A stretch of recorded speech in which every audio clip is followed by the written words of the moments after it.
Looks like that worked. Yep, easy. Cool. So you're taking backup resolutions, Tyler? Yes? Yeah, I'll do that for the foreseeable future. I'll let you know if anything changes. Okay. I don't know if Amy is listening. Yes. Yes. Should I be in here or on YouTube or doing anything? I'm just would like to focus my efforts on my finance NSRA reports. Yeah, I'm thinking don't worry about being on here, just focus on those until called in. Okay. Cool. I just wanted to make sure. No, it's all good. Cool. Alrighty. I will leave you to it. Thanks.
Hi, Maxine. How are you?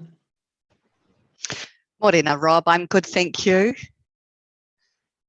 Another beautiful day out there. Oh, yeah, it's too nice to be in a council meeting today, especially one that's going to last a long time. Exactly. Yeah. Never mind. We'll that's the job. hit the brakes and get outside at that time, eh? Yeah, I hope you can.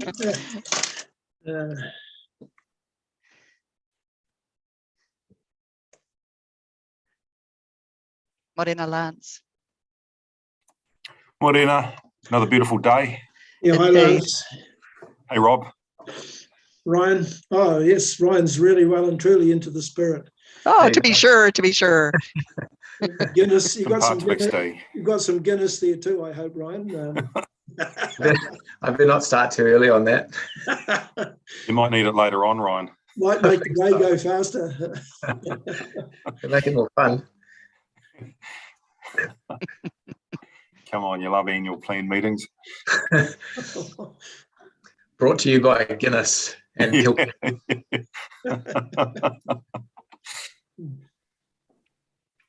Have we got an Irish bar in town any longer? Is that big one under that white building, in the main street? What do they call it? Oh, Dono. Oh, Yeah. Oh, come on, Maxine, do not get out that far. oh well. I'm a bit out of practice. Been locked down Hannigan's too long. closed down, didn't it?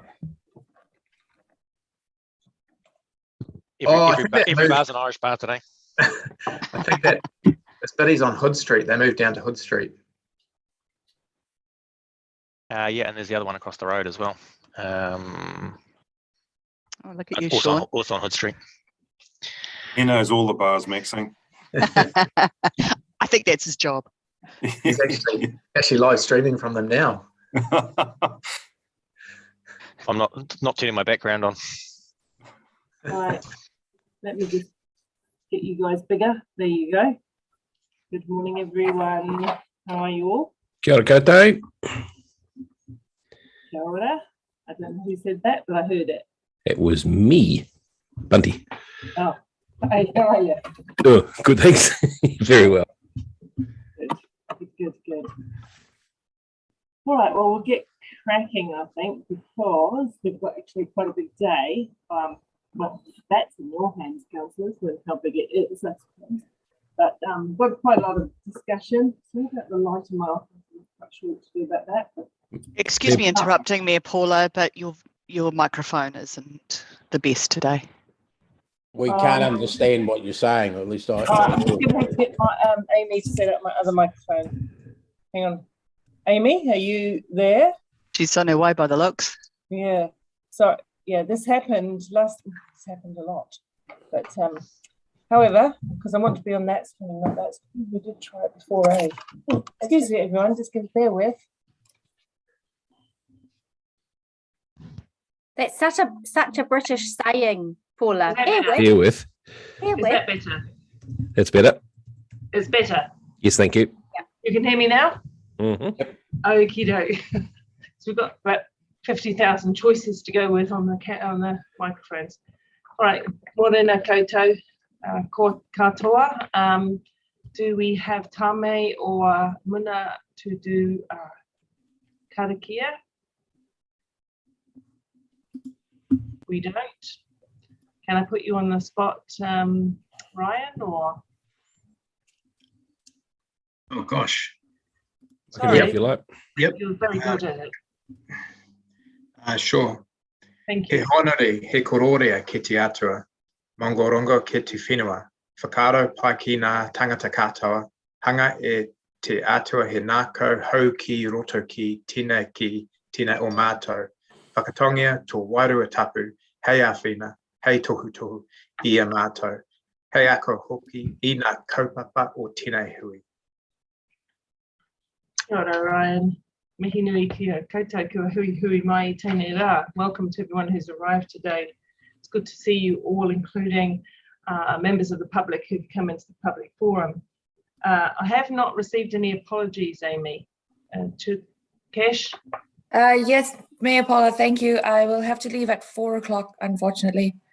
Okay, thank you. Anyone Yeah, else? Yeah, Mayor Paula, you've only got my services until 6 tonight, unfortunately. Yes, I heard. Yeah, thank you. All right, so I'm out at 5:30. We'll try it. Well, you know, we're in your hands as to how efficient we are, given the number of workshops and other conversations we've heard about the annual plan. Although, all right. Your Worship, just a procedural question. Oh, I can't see it. Well, there you are. Yeah. Okay, I note that we have a day blocked in tomorrow. Yeah. One assumes that, in the sake of good decision making, we shouldn't rush things today, and we should debate things and run into Friday. Yeah, look, that's what that's there for. Any artificial pressure. My point is, we know from this experience in the past, we start making bad decisions and get pretty niggly with each other as the day progresses. Correct. And it's even worse in this current environment where we're working remotely. So could I encourage you to give some guidance right up now that in fact this isn't just a today's meeting, it's a meeting over 2 days? Yes, we have provided for tomorrow, and you're absolutely right. The quality of the decision making is what counts. So, but cool. All the same, I thank those councillors who've indicated to me they need to leave early. It gives us a guide. Yeah, Pasco. Thank you. Yeah, Mayor Paula, can I just add that I support Councillor Ewan's comments. Can I also ask whether or not governance have prepared us for the use of Zoom the rooms, given that despite attempts to meet physically, or some of us to meet physically in the chamber not being possible, it may be, and I know in my experience it has been useful in the past, for us to caucus in smaller groups if there are particular needs to do so in terms of reaching some sort of agreement, or in terms of wording particular motions that might be necessary in the course of the next 2 days. Absolutely. We do have the ability to use the breakout rooms on Zoom so that you can have those discussions should they be required. Thanks, Brilliant. Amy. Thanks, Mayor Thank Paula. you. We have the power, as the saying goes, to go into rooms and talk. There you go. Thank you, everyone. So I'll move that the apologies be accepted. May not come to that. Deputy Mayor Taylor seconds. All in favour? Opposed? Carried. Confirmation of the agenda. You will see there are a couple of late additions. The reviewing the membership of Te Huia Subcommittee. A letter that was requested by councillors from Tompkins Wake around the triggers for what the triggers for consultation would be. C11, which is the City Infrastructure Fund, and I know we all hate, and we tell staff this all the time, we hate these late items coming, but this was just a time critical thing around government, so we didn't really have much choice on that one. Rotatuna funding proposal and the standing orders. I'm going to talk about the standing orders time in a minute. So just with that in mind, what we're proposing to do with respect to debate times is to go for 2 minutes, well, if you're with your approval, 2 minutes for all items except, of course, the final wrap up of the annual plan, which will be the full 5 minutes. Is there any serious objection to that? Yes, Madam Chair. I would ask that if there's a critical issue, that you exercise some chair discretion. So if the Chair of Finance is making a significant contribution, I don't want him to be dumbed down to a 2-minute soundbite situation. So I think in principle it's good, but you are dealing with very serious and weighty issues. And I think just we give you some latitude as a chair to exercise that discretion. Thank you, so heard. I mean, I think anything between the 2 and 3 minutes is viable. We just didn't want everything that we've discussed over the last 3 months to go into a 5-minute debate after questions. So yeah, perfectly. Understand, Martin. With that said, then I've moved the confirmation of the agenda. I need a seconder, please. Councillor O'Leary. All in favour? Carried. For proper decisions, we'll be using the, that is a proper decision, but for more critical decisions, we'll be using the tick or the cross to record votes, if we can, please. And if you aren't able to get that up, then we will sing out to Amy so that we can catch every vote. Are there any declarations of interest on any matters arising in the minutes? In the agenda? There being none, I'll move that there are no declarations of interest. Seconded, Deputy Mayor Taylor. All in favour say aye. And Aye. we will now move to the public forum. And we have two people in the public forum today. And I can see that Murray is here. And I cannot see if Alan is here, but is he, Amy? He's noted as down first, but. Alan is beside me. Ah, brilliant. Well, there you go. Yeah. Good morning, Murray. Good morning, Alan. Good morning. Shall I leave it to you as to which one wants to speak first? Murray will please? go first. Is he ready for Murray him will to go speak? Thank you. Okay. All right. Well, apologies first. I'm not a public speaker, so forgive me. But I'm speaking to you all regards the current state of the Maple Leaf Lawn Cemetery, not knowing what your proposals may be. The strap line on the sign at the start of the Maple Leaf Lawn Cemetery, respect, dignity, consideration, means very little, especially when you see the state of the lawn cemetery and other areas where there are plaques in the ground. Not only is it disgraceful, it's disrespectful. Our 21-year-old son was killed by a drunk driver 30 years ago. And while everything is a bit of a blur at that point in time, when and after the police called to tell us, we decided to bury him in the Maple Leaf, as this was the only option in Hamilton. And at no stage were we told that the intention was to let it become one big lawn with no plaques being visible. My gripe, and the 70+ people that I've spoken to out there, is only with the lawn cemetery where there are plaques in the ground. The rest is a credit to everybody. So why can't the plaques be maintained and have the same maintenance standards as the rest of the cemetery? Plaques are just growing over, and in some cases you can see very little of them. While I am guessing, I would suggest a number of these people laid to rest out there may have had a hand in building Hamilton in what it is today. And this is the way we remember them, with plaques growing over. I take issue with the gentleman that oversees the 3 cemeteries that I had a meeting with, and Marie Barry at the council offices. I am sorry, but the lawns are not mowed weekly and a catcher is not used all the time. I am told the council look after the plaques for the first 10 years. Then it's up to loved ones after that. Forgive me, but this is an ask about face. Loved ones are grieving for their loss, and I would suggest they're out there paying a visit and looking after the plots for the first 10 years themselves. However, after 10 years, people may have moved on or even passed away themselves. So in my humble opinion, this is when the council should step up to the plate. After talking to a professional person, I understand that anyone buried in this part of the cemetery before 2006, the council have an obligation to maintain it. It was called perpetuity, but this is far from the case. And my understanding is the council is in breach here. I'm also was looking after and keeping tidy the plaques around my son. There are 2 in particular, and I was told not to do this as I was walking on thin ice, as I had not had permission from the family.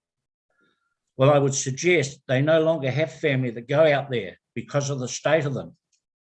Also, are you going to tell the people who have reserved and paid for a plot to be buried alongside their loved ones that there's no need for the family to pay huge sums of money to get a plaque made, as you're going to let them grow over? I think not, as I know 2 families that have not been contacted. So is it about money or not? I know I'm getting off track here, But when I see and read some of the spending that goes on and proposed spending for this city, millions for walkways and cycle bridges, lunches, family care packages, all this money, yet we cannot look after a cemetery and respect the people who have passed on. And a proposed children's playground out in Newstead is unbelievable. As I say, I must have spoken to 70 plus people out there, and not one person has had a kind word to say about the playground. But most of all, they cannot believe the council's intention is to let these plaques grow over. More and more people like to search family history and visit cemeteries in search of ancestors, and you want to cover this all over. I would ask, how many of you have visited Newstead, especially Christmas Day? You'll find groups of people sitting out there around plaques, some singing, some just talking, and others just reflecting on what used to be, I would suggest. And you want to take this all away. I know you won't, but why not raise the plaques like the RSA or in the new part, the Chestnut Lawn? For some short-term pain, but long-term gain, I believe there would be savings in labour. Thank you for your time and opportunity to speak today. I hope you have a close look at this problem, and let's respect the people that have passed on by not just throwing them in a hole and being forgotten. Remember your strap line out there: respect, dignity, consideration. Thank you for your time. Thank you, Murray. That was very clear. I wonder if we take Alan and then just may have a few times to ask you both some collective questions. Okay. Rightio. I'm not a public speaker either, so I'll pretty much read. Oh, can't really see. When Newstead opened, the public had no choice but to put a plaque when we buried our loved ones, even though many of us wanted headstones. It would have been discovered pretty early after opening that the cheaper option of not providing a concrete strip was long-term going to be more labour intensive to keep the cemetery at a good standard, and I believe that's why it has fallen away. Also believe, like Murray, long-term the plaque area should have a concrete strips installed like the RSA has had done and budgeted for accordingly. A small increase in fees or rates would enable the correct staffing for the lawn cemetery to be kept at the same standard as the other areas. I was advised that there are approximately 12,500 plots, of which 10,946 have paid a maintenance in perpetuity fee. Therefore, 87.6% of these should already legally be maintained, i.e. lawns mowed regularly with a catcher, edges done regularly without damage, plaques reseated as required, and ground kept level to avoid injuries. There was a TV program where a person complained about the state of his loved one's gravesite. When that council discovered he had paid a maintenance in perpetuity fee, they moved immediately to remedy the situation. Public outcry for headstones and common sense finally prevailed, and council put council's concrete strips that could have headstones and plaques installed and be easily maintained. These are always well kept, unlike the lawn area that often looks third degree, some plaques nearly invisible and many sunk. I do have a photo if you don't know what I'm talking about. There are small insignificant signs around that say the office can arrange edging. I've spoken to some visitors that are unable to get down an edge, and they have not noticed that signage. All that have been spoken to are disgusted with the state of the lawn cemetery. Several have said, why can't they put a concrete strip in? Hopefully a number of you have visited this area and seen the state of how council treat our loved ones. I've been told Tiamutu looks good, and I know that Tokoroa does, so why not ours? I've been told elderly have had falls and injuries out there. Met someone on the 12th of March that is still limping from a fall in a sunken area and clearly unable to get down to edge her loved one's plaque. There are clearly lots of visitors to the lawn area. Some can and some can't upkeep that edging. Again, everyone spoken to are unhappy with the condition of the lawn cemetery, many incapable of getting done down to do what they think council should already be doing. Everyone presumes the cemetery will look after their dead. It was Hamilton City Council design and ruling that the public could not install headstones, only plaques. The condition of this area is shameful and an insult to our dead. Many have paid rates for years. The rest of the cemetery, where common sense has prevailed with concrete strips, is always at a high standard, and so too should the lawn area. I think Hamilton City Council is not only morally obliged to keep all the cemetery at a good standard, but for 10,946, 87.6%, who have paid the maintenance in perpetuity fee, these should be also at a good standard. They're legally responsible for it. What we want for the lawn cemetery is what the rest of the cemetery already gets. Lawns mowed with a catcher weekly, plaques edged as often and without damage, plaques reseeded as required, grounds kept even so it looks like a lawn, not a farm paddock. Again, everyone spoken to is unhappy with the conditions of the lawn cemetery, many incapable of getting down to do anything about it, and everyone thinking the cemetery should be looking after our dead. This is an area that many visit their loved ones, and if because of poor design, it takes 3 extra people with line trimmers to protect our loved ones, then this should legally, for the large majority, already be being done, and for current and future generations who visit. Long term, there should be a plan to gradually put in concrete strips. The existing design is a mistake. Using a tractor with a mechanised blade will cause major damage to the existing concrete surrounds, as the plaques don't always exactly line up. I believe this may have been done in the past, and that's why a number of the edges are damaged already, and that edging stopped because of this. Nylon line trimmers or other non-damaging devices need to be used to repeat, Murray, your sign at the gate says respect, dignity and consideration. HCC has morally and legally failed those buried in the lawn cemetery. Ideally, the lawn cemetery should look as good as the Hamilton Gardens and the gardens in the main street, as it has many visitors. Thank you. Thank you. Thank you very much. Thank you both of you. You were absolutely clear, and you understand that this has been put on as a proposal for the annual plan, some funding. You still raise some other questions, and that we will raise those questions with staff when we come to the right item. Hopefully you will live stream in and have a look at the debate and what is discussed at that time. Can't give you a specific time, I apologise for that. Councillors, are there any questions of Alan or Murray? No, there aren't. And I think that's testimony to the fact that you were exceptionally clear in what you said. Despite you saying you don't do public speaking, you did a fantastic job of putting your points across. So we really appreciate you coming in and talking with us.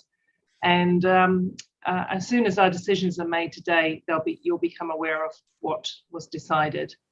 So, and just also, may I say that I know that you speaking to us today is not the first time that you've been in correspondence. You and I have been corresponding, and I really appreciate that you brought this to Council's attention in the first place.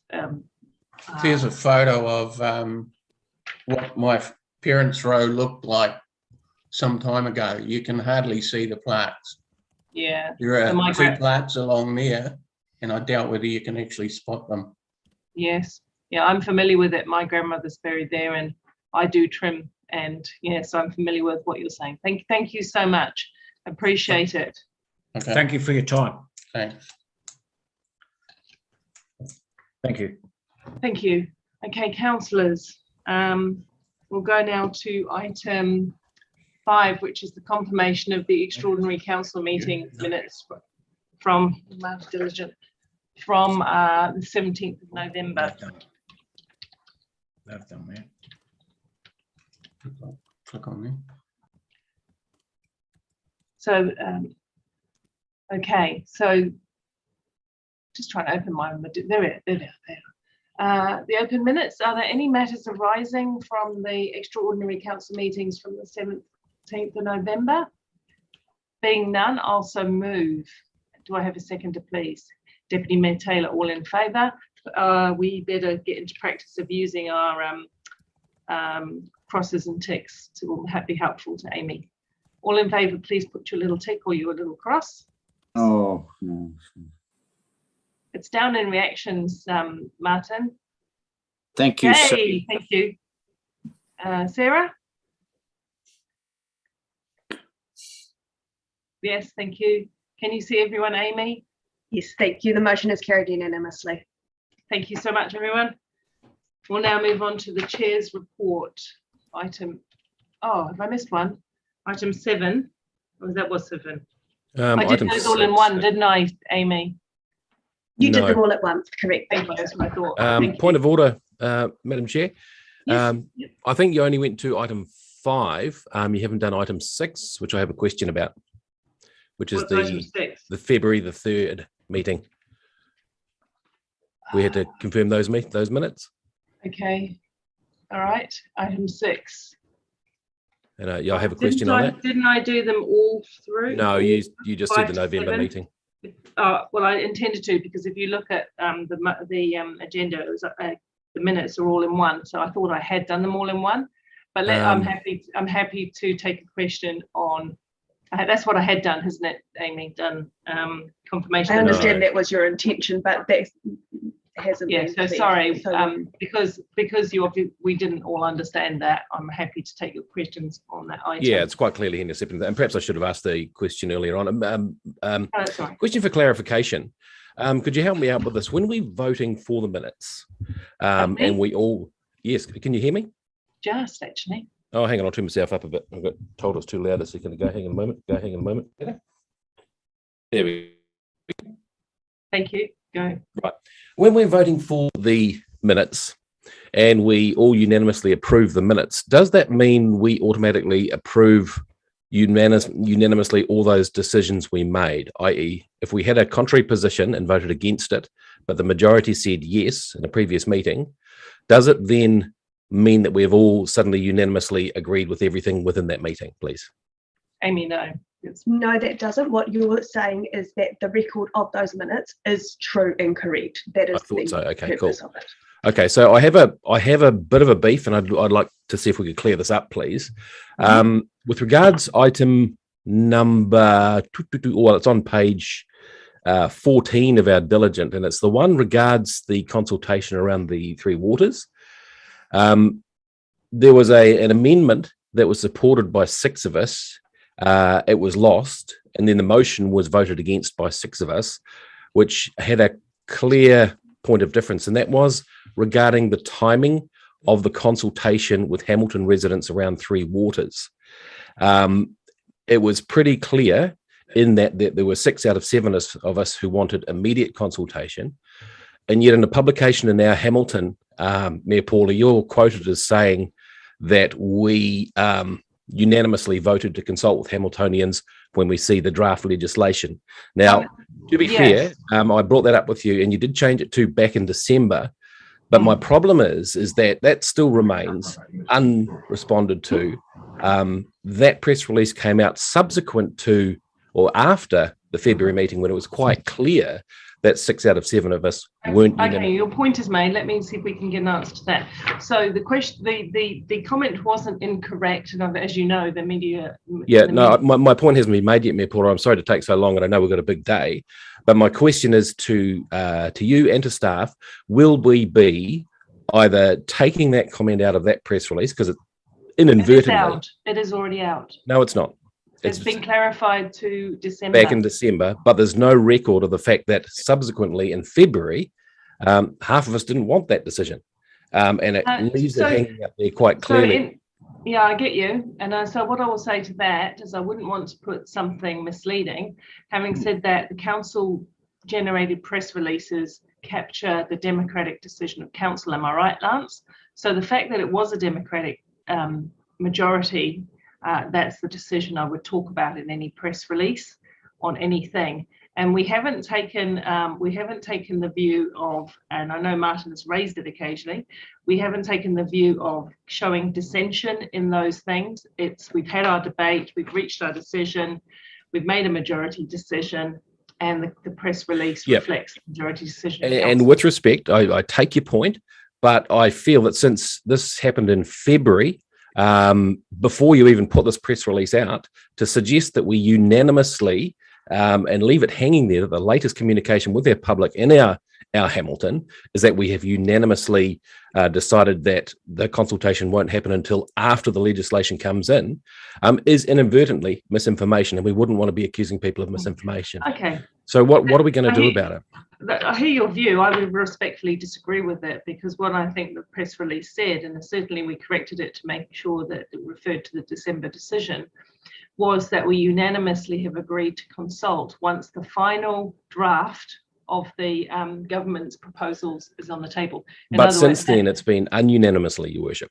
Since then, we had a very clear debate about it. And it was saying the six didn't want to consult at all. Is that what you were saying? No, I'm saying that on the February meeting, we wanted to consult immediately, but we lost that one. So yes. And we voted and so against. now we're going to consult when the draft bill is out. But that wasn't a unanimous decision, and that's the point we've got there. That's what's out there in the public, and that's what the public thinks. So I have a small problem which could be easily rectified by taking that paragraph out, because it actually misrepresents where we're all sitting with that at the moment.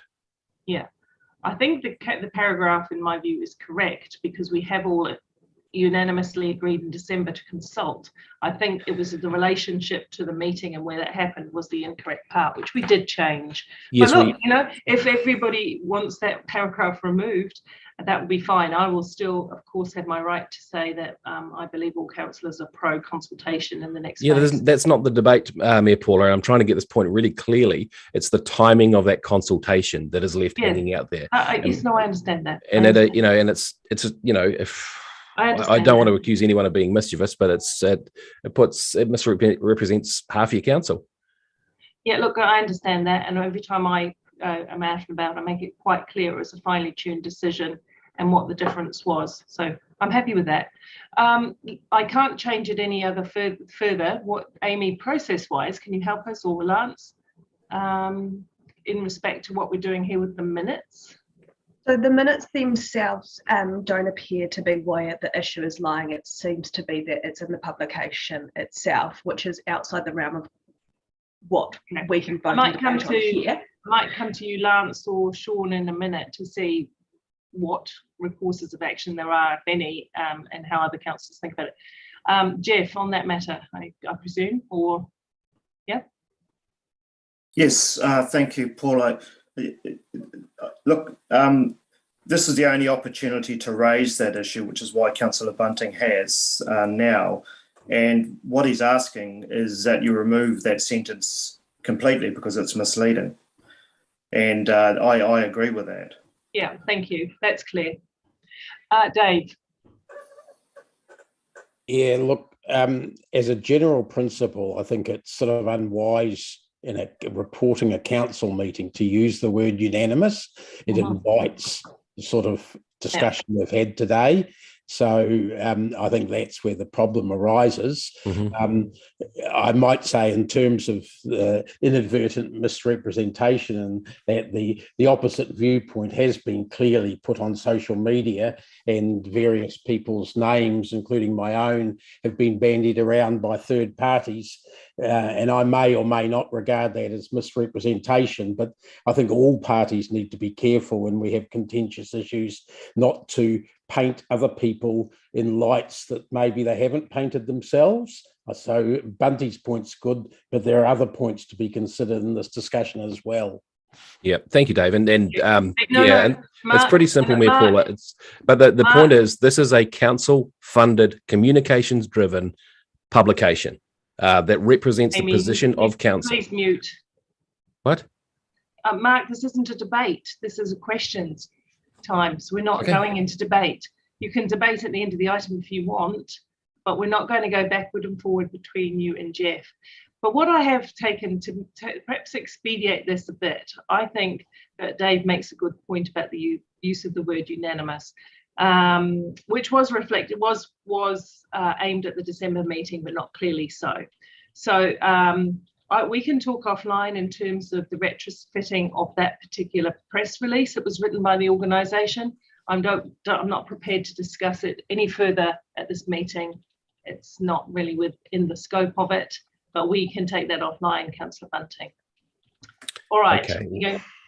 It's not going to be resolved in this. It's not going to be resolved. What I acknowledge is that there were, and I'll put this, we're on public record in the council meeting. What I acknowledge is the last decision was quite split, with 6 councillors wanting to consult immediately, and the rest of the 7 councillors wanting to wait till the final draft bill was before us and consult on the government's final proposal. That's the clear point of difference. I put it on record now as a way of correcting any misinformation that may have been construed. Can I ask one question which will influence my vote then in that case? Because I'm swayed between whether I trust enough to vote this way. So what will happen as a result, apart from you saying you agree with Dave and that you acknowledge that this meeting was more split than the one way back in December? What will happen from our comms team? Oh, we will have a discussion about it, and we will. I'll discuss with the chief executive. Oops, why is the recording stopped? I will have a discussion with staff about that. I'm happy to talk with you further about it. I think some points have been raised, and we'd have to make sure that press releases go out with absolute clarity. Of course, as we get closer to the election, a lot of the reporting will be operational and not political. So that will also help. Any other comments, questions on that? If not, I want to move that set of minutes. Well, I kind of did, but let's move. Amy, what's the best way forward to, because I think Mark might want to vote against, am I right? Yeah, I will debate briefly, and I'm conscious, like, I don't want this to be bigger than Texas, but it's very important. I need to justify my vote. You're talking about, just try and grab my head. It's item 6, the number 6. Okay, yes, so let's make the recommendation we moved to second before was 5 and 7, right? And accidentally, how would we run this for process, Amy? Because we have actually just for ease, if we just go back and get a new mover and seconder for item 6, that would then enable us to debate, and then we can vote on the item. Yeah, it's unusual process, but I want to be reasonable. Mover and seconder for item 6, then please. Mark, are you moving to receive the minutes with comments or moving against? I'll move the minutes be accepted. Councillor Maxine, you second that for me. Thank you. And now we'll go to the debate. Thank you. And, I'm not going to debate very much, but just to say there was no intention to mislead. I think the clarity of the word December just made it quite clear. But I stand by my personal view is that I've heard all of these all councillors around the table here suggest that they want to consult, and it has in fact, as you've suggested, been a matter of timing, with some councillors wanting to consult earlier and before the government's final proposal, all the work of the working party was complete, and others are wanting to consult, but wanting to see that body of work first and what the government was finally proposing. And in support of Dave's comments, there has been quite a lot of other media that has made those views quite clear. But if that paragraph was misleading, we did amend it, and I will talk to staff about comms approaches as we go forward. That's me as the mover. Maxine, did you want to say anything, Maxine, as seconder? Thank you, Mayor Paula. I think you've captured that perfectly. We have the opportunity to consult in a really meaningful way once we understand the full nature of government's proposal around Three Waters, and to muddy the waters with other conflicting or misleading or even real unknowns isn't helpful in the discussion. And some of the some of the comments that I've seen on Facebook lead me down that path of real misunderstanding and not helpful in being able to capture the real positive things that all of our council agree on, and particularly around the nature of the need for the change without allowing any of the other positive debate to happen in an online space. So a communication from council that does set out the facts is a much more helpful way to do it. A bit of semantics potentially around majority and other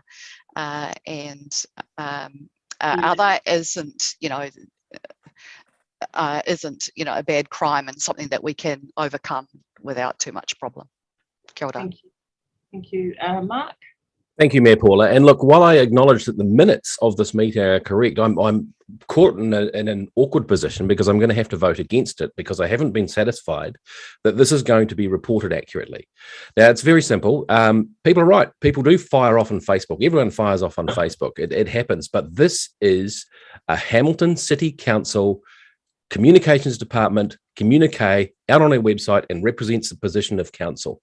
Now, this communication came out after there was a meeting, a clear council meeting, which showed a clear split in the timing of when we wanted the consultation. Originally, the quote said from Mayor Paula, our council unanimously voted to consult on the Hamiltonians when we see the draft legislation. Now, I rang and discussed it with staff, and to their credit, they put back in December. But to me, this still represents the most current position of half of our council at this point, and it leaves the impression that we're all unanimously agreeing to wait until the legislation comes out. Now, that's quite a different point. Now, I normally wouldn't worry too much about it, but the fact is this communication came out after the meeting in February. This one came out on the 10th of March, and it kind of handpicked that decision we made in December. Since then, there was a subsequent decision.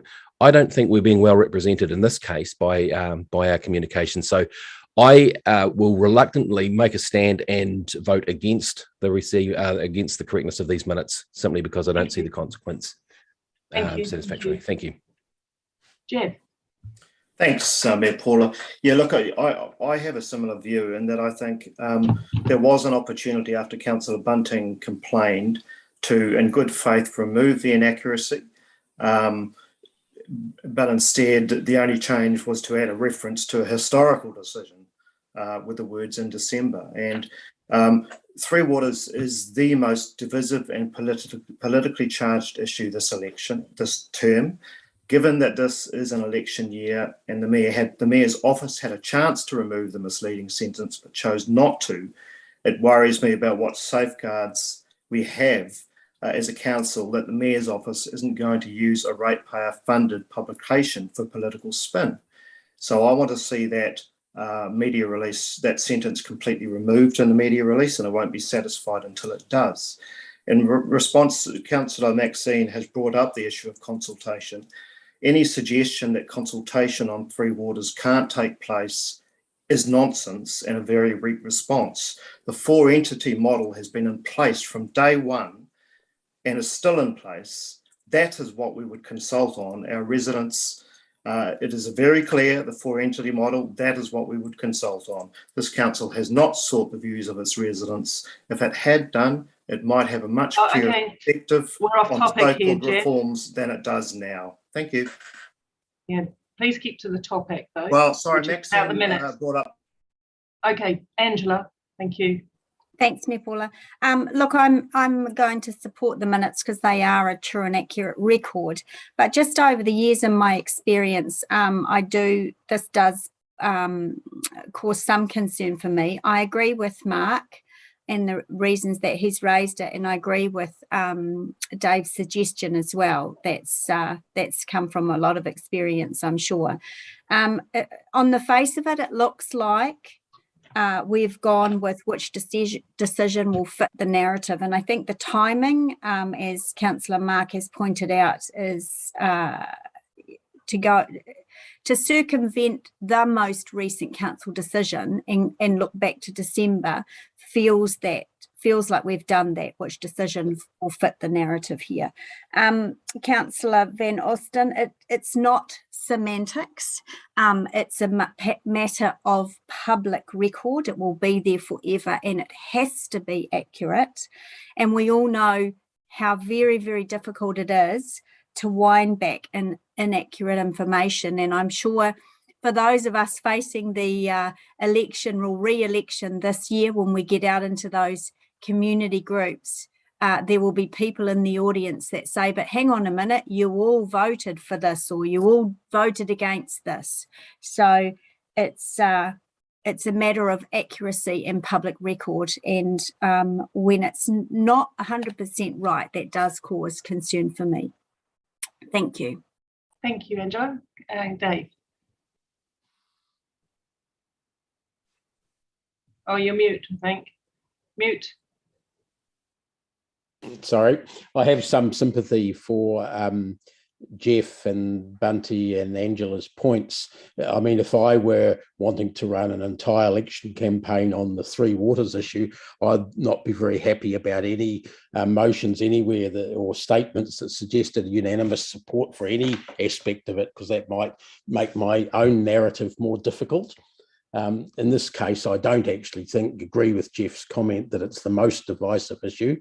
I think what has happened is that right in this week, we have had some changes, and this is why Maxine's point is important. We've had changes this week. Now, they're not all the changes any of us would want, I suggest, but they are some changes, and we need to have a discussion about whether we push for any more. I certainly think we do.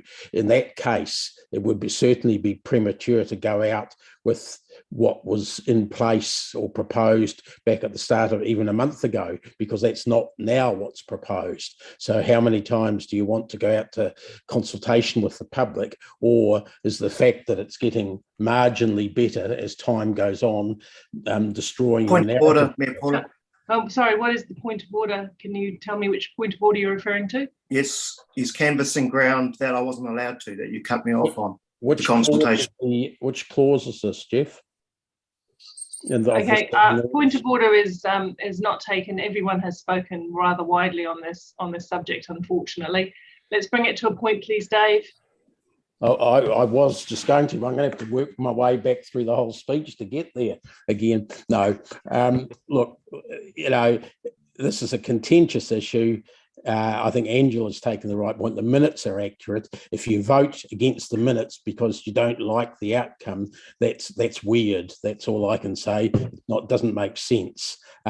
Let's get on with let's debate Three Waters by all means, but not whether the minutes are accurate or not, because they were accurate. Thank you, Martin.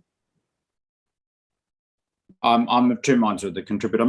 I have raised the broader issue before. I'm not going to talk about waters where there's a media statement where a councillor may feel very strongly about an issue, but the media statement doesn't acknowledge that it was a majority decision and implies it's unanimous. So I do appreciate the points raised, and I acknowledge Angela in particular observation. I have raised the broader issue in the past.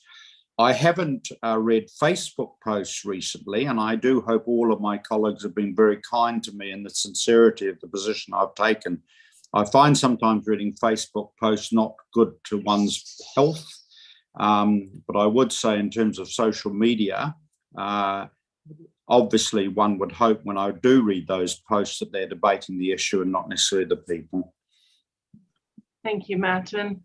I'm just going to offer a really quick reply. It's been actually a useful discussion because it's highlighted to me a point of nuance between the word unanimous and majority, and I'll certainly be having that conversation with staff, and Mark, you're most welcome to participate in that. We have been having some conversations about clearer comms as we come into the election period, and so I'll be sharing those with you next week anyway. I don't think there was any deliberate wrongdoing at all. I mean, staff write these press releases based on the information they have at hand. Yes, I did look at the quote, didn't really notice anything awry with it. But as soon as it was pointed out, Bunty, we tried to correct it by making reference to the time when we did all say we wanted to consult. I take the point, I'll say it again, that I acknowledge, and this is clearly for public record, that 6 out of our council would have liked to have consulted right there and then.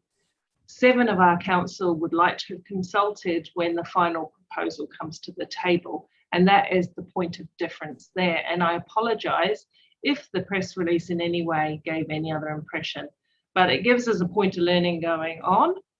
The good news, I'm not going to comment on Three Waters, the information or anything else within it. The good news is that we do actually all want to consult, some of us earlier and some of us later. And that's got to be the good news message for the public. We're going to consult, and there will be a public opportunity to have your say on this very important matter. And we've all said there should be. So on that remark, I move that the minutes be received. All in favour? Oh, a little button, please. Thank you. I think.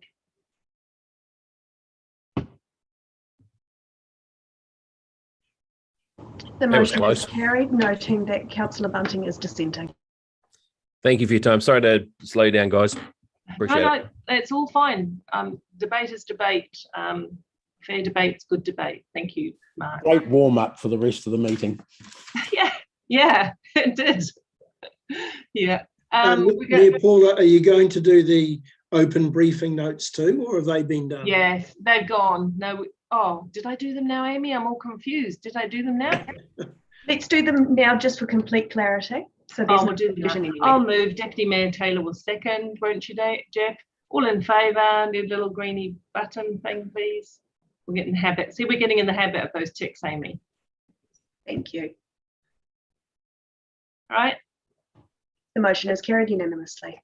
Thank you. I think now we'll do the chair's report, because I'm sure that'll take no time at all. And then we may have a coffee break. Just got to get it up on diligent again because it keeps timing out, Amy. Okay, so we're into the chair's report. Come on. Sorry, this is IT for you. Okay, thank you. Slow. Don't really want to read through it, but I just note that, and thank you all for the way that you work through some really hard times. Can you believe, could anybody have foreseen this? 2 years on from our first online meeting.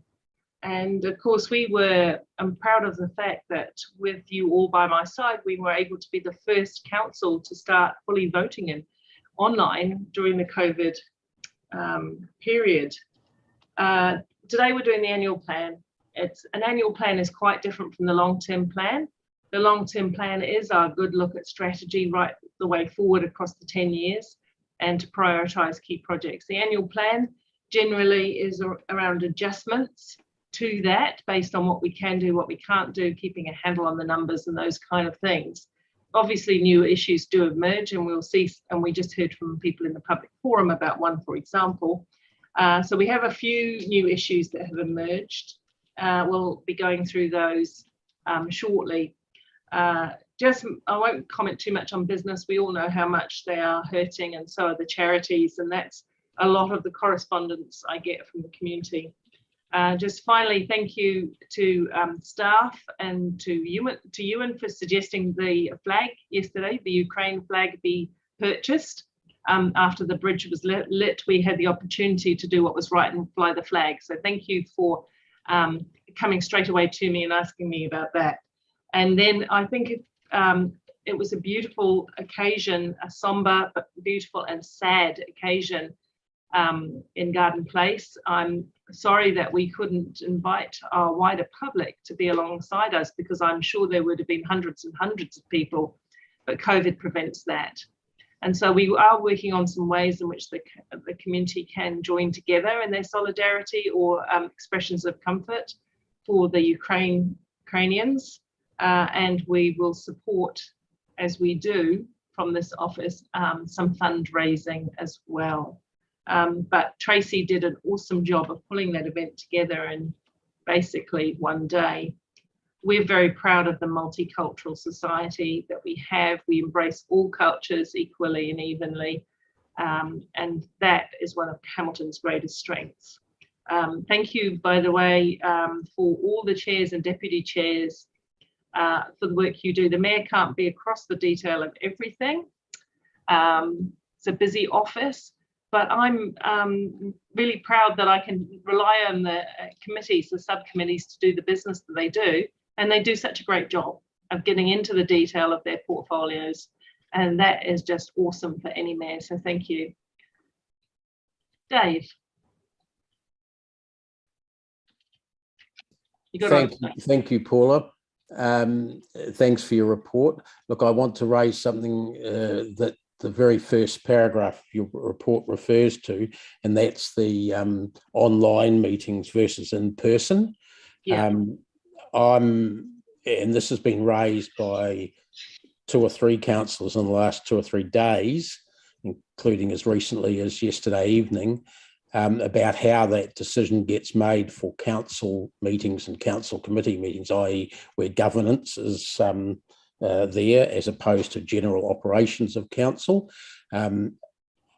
We have not been consulted. I want to be gentle about this, but we haven't been consulted in recent times about how this is panning out or being handled. And I certainly support the points that Rob made the other day. I understand the points in response that Angela made too, so I'm not talking about compulsory in-person meetings. I'm talking about the hybrid meetings that last time this council had a discussion, that's what we had agreed to. Now that I agree circumstances cause some short-term change, I think if you look at what's happening in the wider community, they are much more into hybridisation than we are at the moment. I have in my committee, there's a meeting on the 31st of March. That's going to be a hybrid meeting. So staff, I guess, need to come to grips with how that'll be serviced, and I'm happy to talk with them about that. But I'm not happy that we're just told this is it when they're making decisions for the whole council, but not consulting governance, the governance wing. Thanks. Thank you, Dave. And just can I say that it's coming up on our next EM's Zoom meeting, whenever that is, Lance? I think it's Councillor Dave. So next Tuesday, we've got a discussion about where we're at on the whole COVID situation, including the matter that you brought up. And David and I just wanted to canvass with elected members the way forward. I think we're hearing that there's going to be more announcements from government around a whole bunch of the COVID protocol. So I think we'll be in quite a good place on Tuesday to have a good discussion about that. But look, take your point. It probably hasn't been clear on how those decisions are made, but I think if we can get some clarity on Tuesday, I think going forward, that'll just make, everyone will be clear on how we are making those decisions, what they're based on, and what we're doing going forward. So thanks for that. Thank you. Mark. Thank you. I have a feeling Rob wants to talk about that issue, so I want to talk about something different. So I'm happy to let Rob go first if it keeps continuity. Are you on that issue, Mark? Yeah, thanks, Mark. Yeah, I just wanted to echo Dave's comments about that, and just follow it through to your second paragraph, Mayor Paula, where you are saying that you're not expecting significant changes in the annual plan. I've found in my reading of the annual plan, it's quite a bit bigger than just a matter of tweaking what we did in the long-term plan. And it's been very, very difficult. There are, and I think staff have identified in the last 24 hours, a number of mistakes or perhaps lack of clarification, which I'm hoping that will be resolved once we move into that agenda item. But I think the fact that no one's prepared to sit down and work through these things in a way that we can or could be doing those sorts of meetings is quite frustrating. And I think that we might find that the annual plan discussion might be quite a bit bigger than you and maybe some other councillors think it might be. Thank you for that.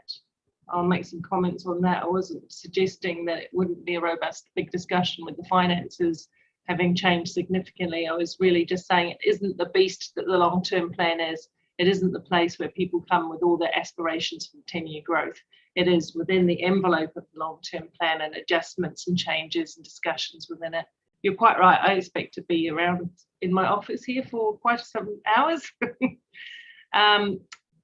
Mark. Yeah, look, I will jump in. I think there's more commentary on that, but I just wanted to add in here too. I appreciate your comments regards the Ukraine. I thought I watched it from a 12th floor building, 12th floor office yesterday. It looked really impressive. The lovely thing that happened last night. I echo your sentiments about Councillor Ewan's initiative to get a Ukraine flag. I would just like to give a shout out to our local Russian residents who are feeling very uncomfortable with the way things are.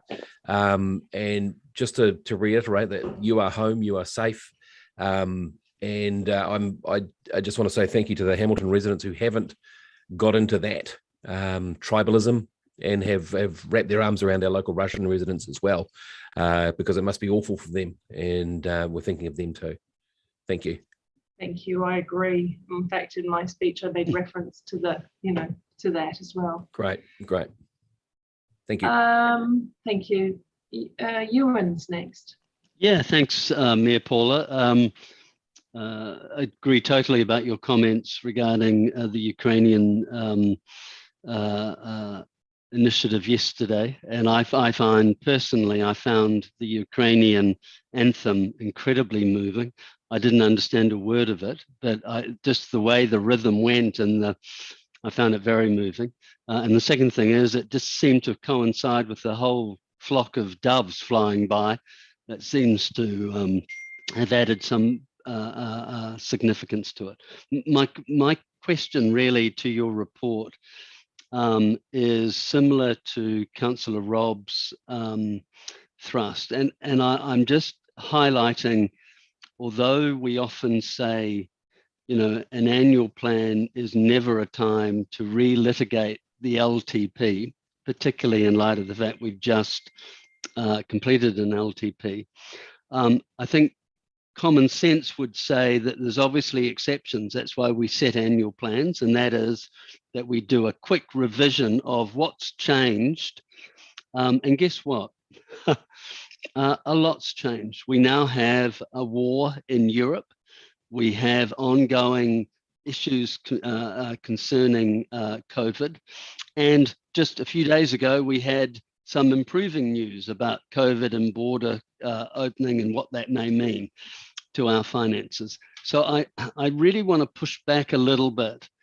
And that is, I think, to staff, that I'm not going to be rushed in trying to land this annual plan, and I'm not going to subscribe to the view this is simply a formality, it's rubber stamping, it's all part, we're just moving on. We just did an LTP a year ago, because I think a lot of things have changed, and we've got a lot to thrash out today. And although I accept that we've been working on this a little bit for the last 3 months, there's a lot been happening even within those 3 months. So I just wanted to reiterate that and raise that in the context of your report. Thank you so much. Angela. Yes, thank you, Mayor Paula. Yeah, just a couple of comments in response to what's been previously commented on. Councillor Pascoe said no one's prepared to sit down and talk. I don't think that is accurate. I think he was meaning obviously physically in person, but one of our most important things is to be a good employer and to look after staff. And my objection to having all councillors in the chamber was because of that and a few other things as well. But anyway, I think we're on the downward slide or the upward slide, however you want to see it, and we'll all be in the chamber again today. But also this is the 21st century, and I think technology has served us, as you've said, Mayor Paula, in the report incredibly well. I just wanted to make one last comment. Actually, when I read your report, I think probably like most members, we go to the chair's report first in an agenda just to see if it's going to annoy us or something that we're going to get stuck into the chair about, or it's something that's interesting that we don't know. And I actually wrote really nice report, the way that you'd acknowledged everything. In particular, your last paragraph there around thanking the chairs and deputies of the committees. And actually, I wanted to respond to that directly, because it's really nice to be delegated responsibility and tasks as a portfolio holder and not to be micromanaged, and you don't do that, and I appreciate that. But also some of that is attributed to my colleagues as well, trusting each other, you know, that we can get on and do the work. So it was nice to have that acknowledgement, so thank you. Thank you. Thank you, everyone. I'll move that my report be received, seconded by Deputy Mayor Taylor. Thank you. All in favour, the little, oh my gosh, I can't find my cursor now. Here we go, our little tick, please. Against anyone? Can I say, Madam Mayor, that I'm really impressed with the way Councillor Gallagher is grabbing onto this tick thing. The motion is carried unanimously. I just, that'll be an offline debate over rosé, Ewan. Over rosé, can we all come? Yes, all yes. Right. We'll do this. How are you feeling? Should we do the draft submission to the Well Energy and then have a stretch? Yep. Yeah, okay. Thank you. So we're on to item 9, which is the Hamilton City Council's draft submission to the Well Energy Trust. Thank you, Ewan. Second, Ryan, is that seconding hand as well? Yes, and a question, if I may. Okay, cool. So I'm not sure which staff member is to talk with to this. Lisa, are you talking with us? Moving. Who's you? Is it you? Yeah. Good okay to everyone. Good morning. So I've just had a wee issue with my camera, but I'm now back. Hi. So you're talking to us about the Well Energy Trust? I am. Thank you. Good okay to everyone. Apologies. So I'm feeling better now. You're making me feel better because of all the problems I have. I am not alone in the world. My laptop is providing some key issues. So the purpose of this report, everyone, is to seek approval of the Hamilton City Council's draft submission to the Well Energy Trust's 2022-23 draft annual plan. The Trust opened public consultation on the 23rd of February. It did formally close yesterday. However, we have been given an extension to allow Council to approve the draft submission today. As a capital beneficiary, we have made similar submissions in the past, and this submission overall supports the draft annual plan. And we also acknowledge the commitment to the community and their support for that social impact investment approach they take.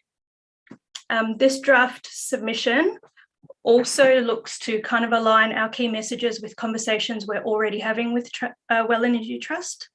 We're signalling an upcoming request for co-funding to support our most aligned project at this time, which is actually the Sports Parks floodlighting project through their upcoming contestable fund.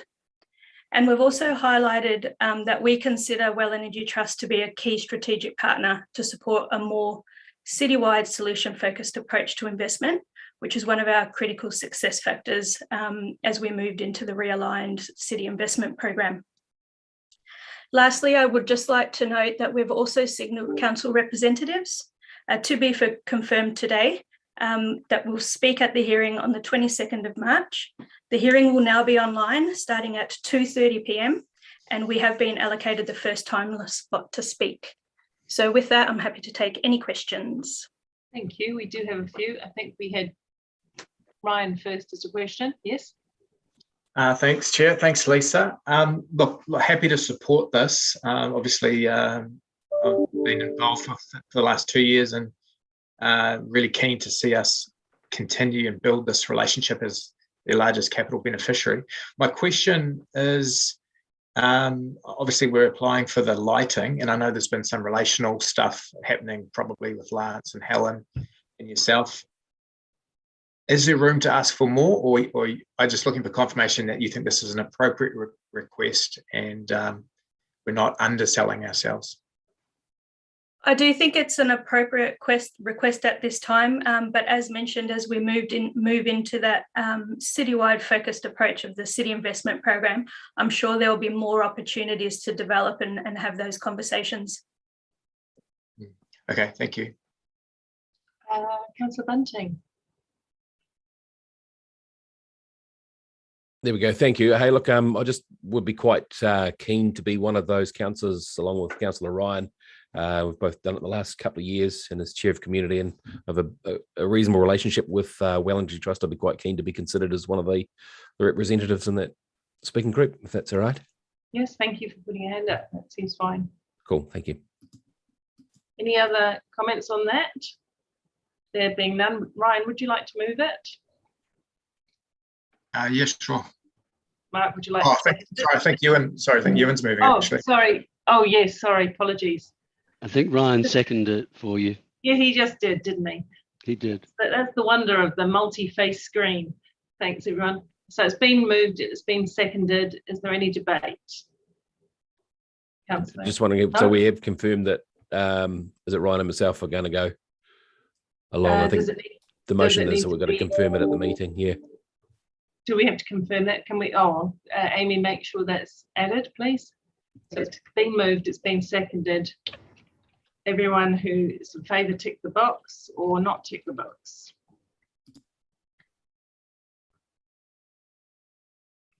It was going so well, Martin. I prefer hands, but if Amy wants me to go to a tick, I'll be happy to do that. I'm hoping Amy will see a hand. Yeah, we see you. Amy, you've got the that. motion is carried unanimously. Thank you so much, everyone. That's done. We are going to take a 10-minute stretch just to get water, coffee, whatever. And I also believe you should get up and move for a minute. So we'll be back at 11.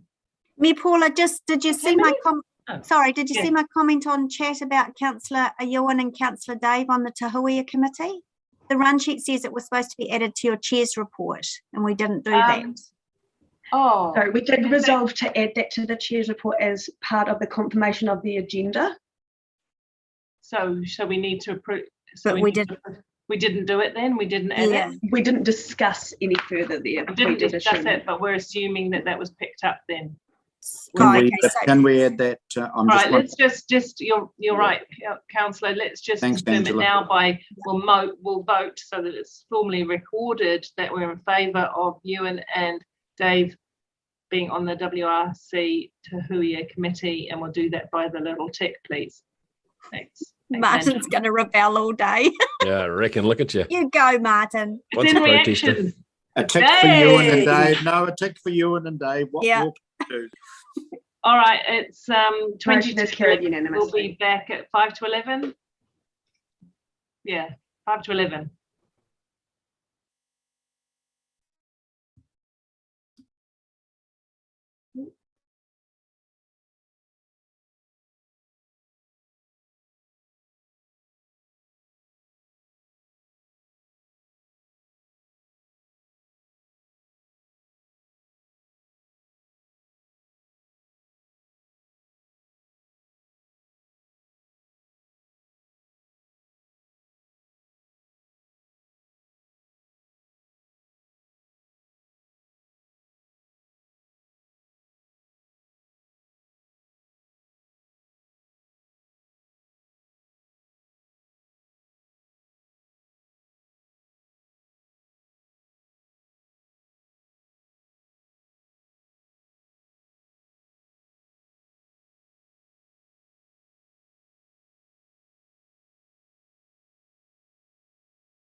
Is it a sign of old age when you go to make a coffee and you've got a stovetop coffee thing and you fill the bottom part with water and you meant to put the coffee in the middle part, you forget to put the coffee in? Yep. Okay, good. 100%. I'm getting there gracefully. That's great. I think it might be a post-COVID blip. Long COVID, Mark. I think it is. It's Yeah. long COVID. It says that confusion is part of is one of the ailments that you get. But I've been confused since I was born. So. You know, you've already said this at this meeting, don't you? Just kidding. All right. Well, welcome back, everyone. Hope you've got to stretch your legs, something, a drink or something nice to eat, and we'll carry on. We're now at the item 10, which is the draft development contributions. Who is speaking with this? Who's leading this one from staff, please? Good morning, councillors. Oh, sorry, Greg, you are there. Good morning. You go, Tiki. I was going to say good morning. Is Tiki there? So we're good. So, yeah, the joys of Zoom. So good morning, everybody. The purpose of this report was to seek approval to adopt our draft policy for consultation. The DC policy came up to you and you resolved the changes that you wanted, which is all set out in the report. And as we highlighted, it's not a review, it's just an update of a few things that have come out of the judicial review and the State Integrated Schools remission. Just to outline a few things around our consultation approach. So we have been in touch with the Property Council, we've contacted the various school groups around, and when the consultation goes live, we will go out to all schools within Hamilton, both state integrated and public and private schools, and as well as our developer groups. There's still plenty of further engagements to go, but we've made some initial contacts out there as requested by councillors.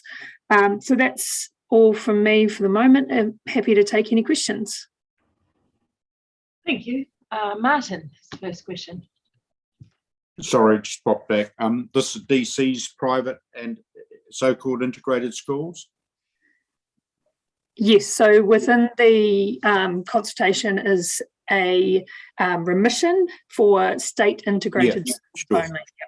So are you asking people what they feel about an integrated school getting remissions when they charge ginormous fees that are similar to independent schools? So what we've asked, I'm taking the example of Dawson as I understand it, no disrespect to them, versus someone like Sacred Heart St John's, which might, I think there's a huge difference. I guess the issue I'm raising here is when we're looking at so-called integrated schools, there is a huge difference in fees that students are obligated to pay, and obviously lower income people can be excluded from those schools.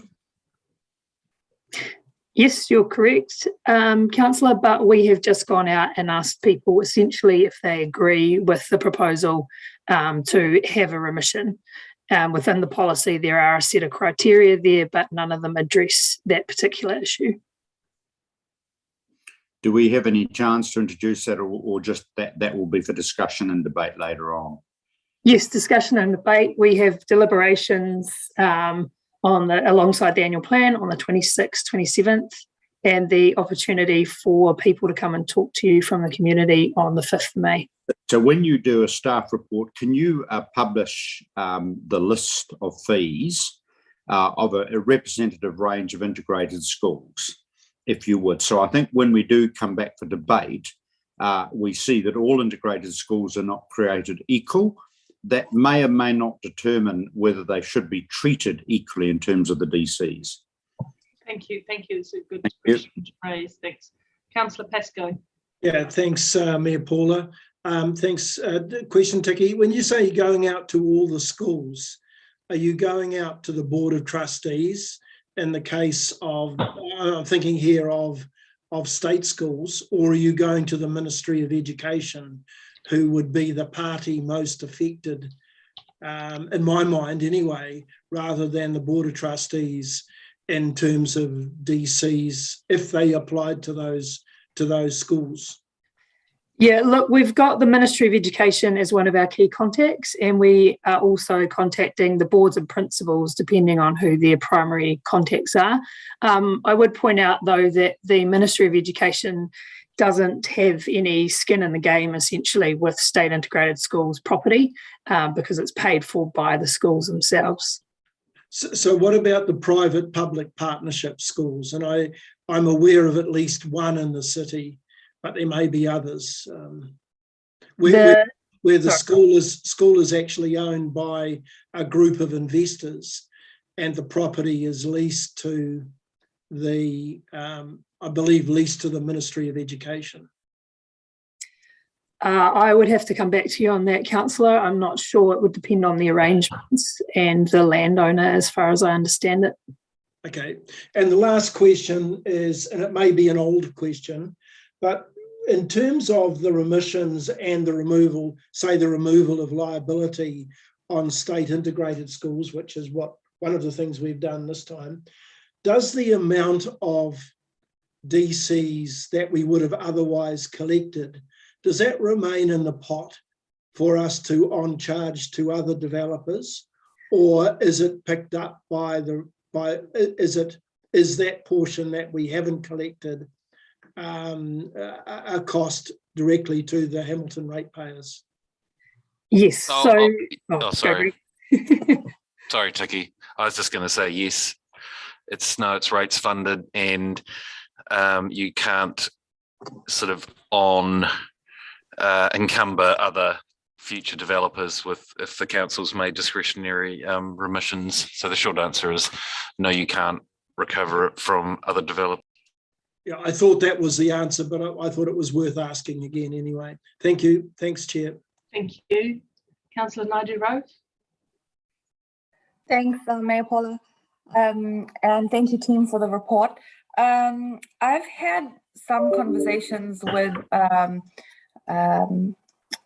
multicultural groups in the city who are undertaking projects to build, places of worship, and who are faced with quite large DC bills. Will there be room in the consultation for them to provide feedback, or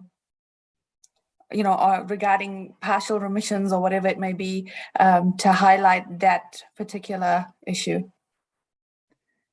Absolutely. Anyone is welcome to provide feedback, and there is an opportunity to write what they think about. There's a free text box, so they could write within that, or they could also provide an attachment along those lines as well, Councillor.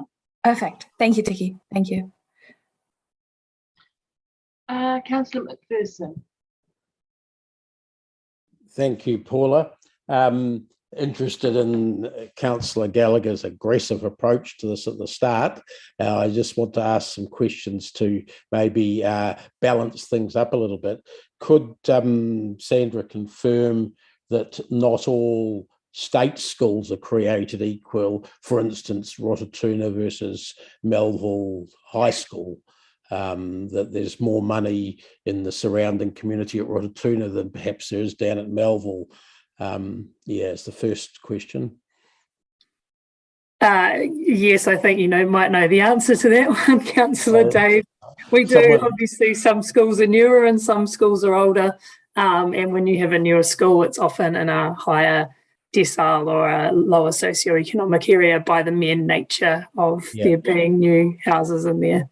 So there are differences in the community's wealth, let's say, in all types of schooling, even in case of some private, for instance, charter schools, where they draw their clientele from very low socioeconomic backgrounds. Yes. Yeah, thanks.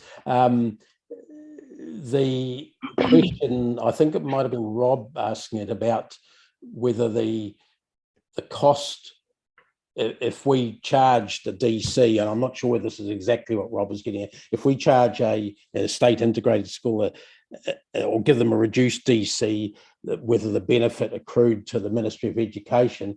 Correct me if I'm wrong, but I think my understanding is, and I'm checking this with you, that schools, state integrated schools, get a certain amount for provision of classrooms, for provision of halls, provision of recreation facilities. They get sort of a bulk amount, and what they do with that or how they use it is up to them. But if they had to pay more, they're not going to get to a council, for instance, they wouldn't get more in their grant from the Ministry of Education. Yes, along those lines, they get funded on a per student basis, but maintenance of buildings, etc., are still their responsibility at a state integrated school. But absolutely, they would get a certain amount, and regardless of whether they pay DCs or not, that amount remains the same. Okay, and the in terms of the cost to the rest of the community, if someone gets reduced or no DCs, that would apply completely, would it not, to a state school or the university if they were building facilities that, regardless of whether the community was able to use them or not, so that they pay no DCs, and the load of that infrastructure that services them goes on all of the rest of the community, does it not? I'll just pick that up. So broadly speaking, yes. So any discretionary remission that council provides, is in that basket. I wasn't talking about discretionary. I was talking about, we have no choice there, so it's not discretionary. That's what I was going to get on, because so you're talking about the LGA exclusion for the state.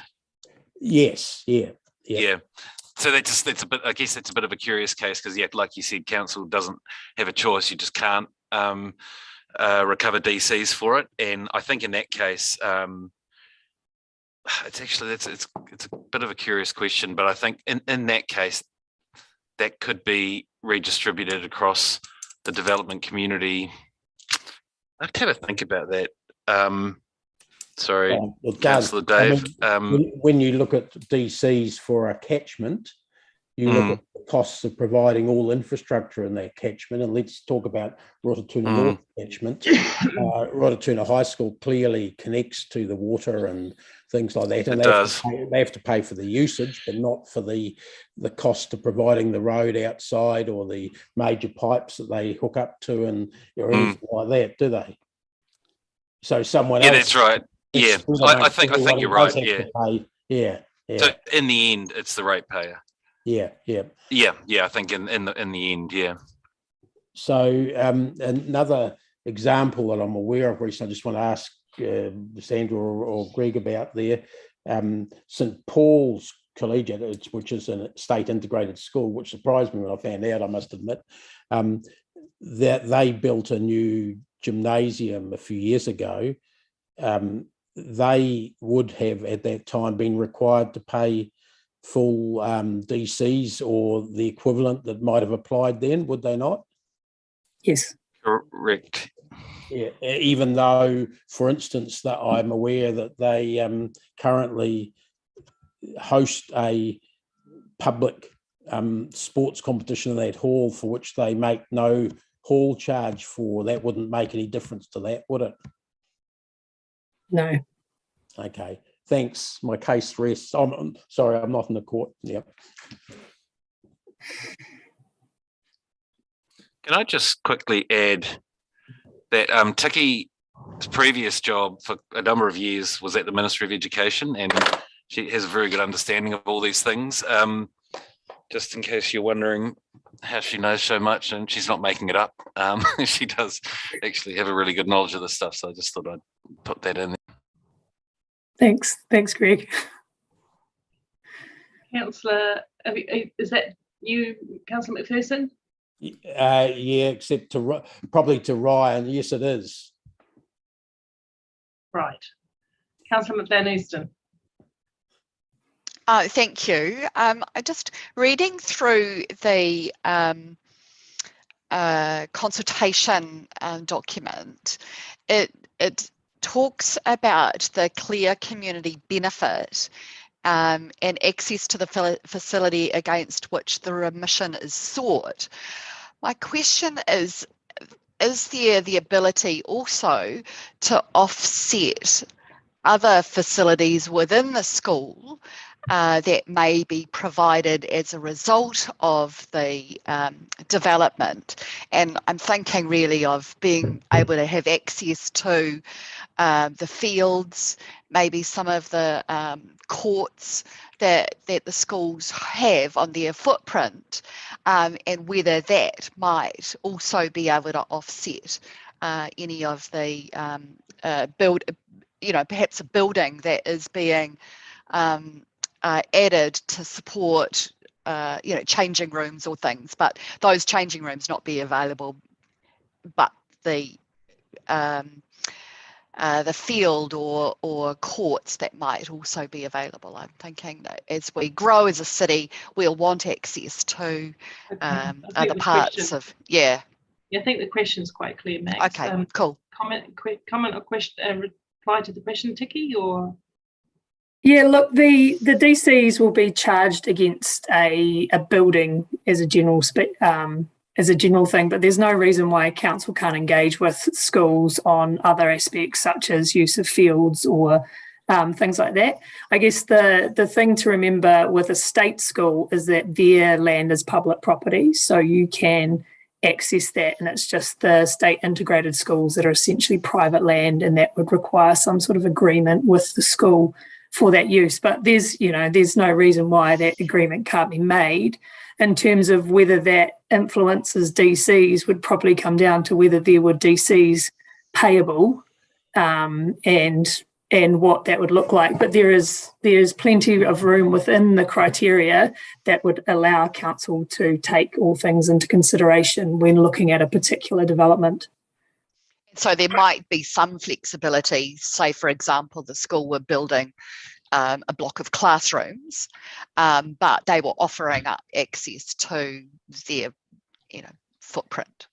Not necessarily those classrooms, but other parts of the school. Yeah, it's from my understanding, and I'll get Greg to follow up from what I'm about to say too. At the moment, it's designed for a specific agreement around a particular development, as opposed to a block of classrooms and then talking about the school fields. But Greg, is there anything you want to add on to that? Yeah, thanks. So the remission is geared around the facility that provides public amenity. And the way the DCs work is, on a building consent for a building. But so broadly speaking, it's about that building. But in the provisions that we've drafted, as on 18.29D, it says that council will have regard to the overall benefit to the general public. So I think if a school has opened its, open access to, like you said, some tennis courts or a field or something else, I think that would be, that could be a positive in terms of looking at the remission. But I still think mostly it's about the building and who's get access to the gym, what hours, and that there's an in perpetuity agreement that the public will be able to continue to use it. So that's the kind of the meaty part of the provision, but there's still an opportunity to recognise if a school's doing something over and above that. Yeah, thanks. The gymnasium's easy. It's the other stuff that becomes a little bit more difficult. Thanks, Greg. Thank you everyone for your questions. It is there to be moved and seconded. I'm happy to move. Oh, did you want to move, Ryan? I'm happy to second, no problem. Happy to second. Martin, sorry. Or Martin, question, hand up. Are we in debate or what? Yes, we will be. We're just moving and seconding it to get it on the table for debate. So I've moved and Ryan has seconded, although you may want to say more on it than I do, Ryan. So maybe we can reverse that. You move it and I'll second it. Yeah, happy to. Look, I haven't refreshed myself with the most up-to-date policy here today, but I know we've had a lot of work and Greg's been working hard with the team, and we've had a few iterations pass through council in the last few months. And I think certainly coming out of the judicial review, it shows our DC policy generally is very robust and has stood up in courts and set a precedent New Zealand wide. But I think all we're really doing today is just a couple of tweaks that came out of that, and tweaks that will provide a little bit more equity for some of the lower decile schools and or public or state, whatever it is. Getting distracted by Dave's texting. But look, really happy to support this. At the end of the day, this is just going out to the community for consultation, and we'll see what comes back. Thank you. Thank you. And all I was going to say is thank you to the staff for the work that you've done. This, and as you say, the judicial review emphasised the fact that you've done robust work. So I'm sure that these changes are also robustly informed. I looked through the track changes. A lot of them are machinery track changes. There's very little of material change in there. But look, it's one of the most complicated pieces of work that councillors will ever have to put their head around. And I was thrown into a little bit of seven form maths when I saw the cosine symbols and so on. It's actually really complex. But I think we do a good job in this area. We've worked collaboratively with developers in the development community. Not everybody will like the outcome of this, but it is robustly developed. So thanks to the staff for this. Councillor Gallagher. Thank you. I'm somewhat reluctant to speak before Councillor McPherson, but I do want to acknowledge Councillor McPherson's strong advocacy for the diocesan and St Paul's school communities.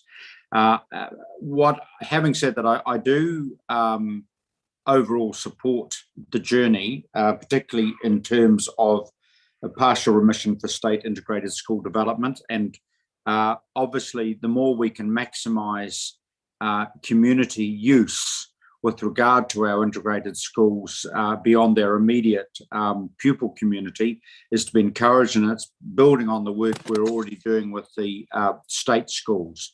I have to say it's not, albeit, and we have to remind ourselves with regard to state schools, as we know, there are hugely varying approaches around after hours community access to state school facilities and grounds. But certainly I want to acknowledge by and large that I think this will be a really good partnership between state schools and integrated schools in terms of, broad community facilities. And on the whole, I'm certainly supportive of the general direction of this policy. Thank you. Councillor McPherson. Thanks. And I'd like to acknowledge Councillor Gallagher's kind words about me there, and acknowledge in turn the period in which public schools themselves started charging enormous, I think they started calling them activity fees. And I believe that was under the Longy Labor government, and the following Labor governments that Councillor Gallagher may have been personally familiar with, where those fees started creeping in. I think that the truth of the situation is that the lines in education are blurred. There's not state schools and private schools, and never the twain shall meet like we used to have. There is a much more blurred line, and some of that's deliberate government policy, like state integrated schools. Otherwise, Catholic schools, for one, would have fallen over without some sort of state support. They didn't have the wherewithal to keep going and provide quality education.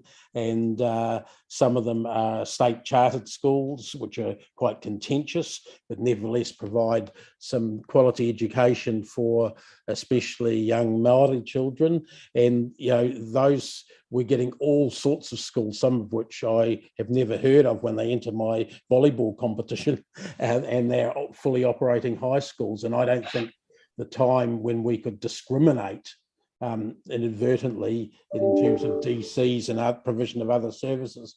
I think that time's gone. We need to look at what's the best sort of public-private sector partnerships that's going to achieve benefits for the whole community. So I'm very glad that Councillor Gallagher is supporting the direction of travel here, even if he had some strong words at the start, strong and slightly misguided in my opinion. I think it's important that we actually do provide some equity here. And the example that's been talked about, you have Korikori Park in Rotorua North. On one side of it, quite literally, is the Rotorua High School's The Peak, which we put a lot of money into the capital, so several $1 million, and charge no DCs. On the other side, going to be used by exactly the same people, in some cases during the same competitions. Hamilton Christian School, which is now a state integrated school, we under the existing policy would be charging DCs for the use of for the building of their gymnasium, for which we put no capital in directly, though we have supported them in terms of a discounted land purchase there. So, and that, all of this is part of the partnership that we're trying to establish to get more facilities. Yeah, just about to get more facilities for more parts of the community to be able to use. We cannot fund them all ourselves, so let's be equitable about how we support them. Thank you. Councillor Thompson. Sorry, I don't have a bell or a dinger, but I'll just call out when we get close to time. Is that okay? Thank you. Firstly, just thank you to our staff who have done a huge amount of work on this, and it clearly is extremely complex work. I just wanted to speak in support of the addition in regard to the state integrated schools. I think that the work that we're doing through the play strategy in terms of encouraging schools to open up, the work we've done with the Peak and potentially with Melville Intermediate / High School is a really good way going forward to provide community facilities without necessarily the whole cost coming back to council. And so I think this is just a good way to encourage those partnerships, to encourage schools to look at opportunities to open up their facilities and to the wider public so that we can get the best use of all of the facilities in Hamilton. So really support, I think it's a good I think it's a good change and a practical one as well. Thanks. Thank you. Councillor Pascoe. Thank you. Thanks, Mayor Paula. Look, with, I've had 30 plus years experience and involvement with state integrated schools, both on a local and national level. And look, I, like Councillor Sarah, welcome the addition of an exemption of DCs on these schools. I might add to Dave's comment that particularly the Catholic schools, his comment about the Catholic schools potentially falling over. I think the problem was for the government when they passed the Integrated Schools Act was that the state system wouldn't have been able to cope with all of those students coming in if the Catholic schools did close down. But look, you know, the different systems of education work very, very well in our community and have for many, many years.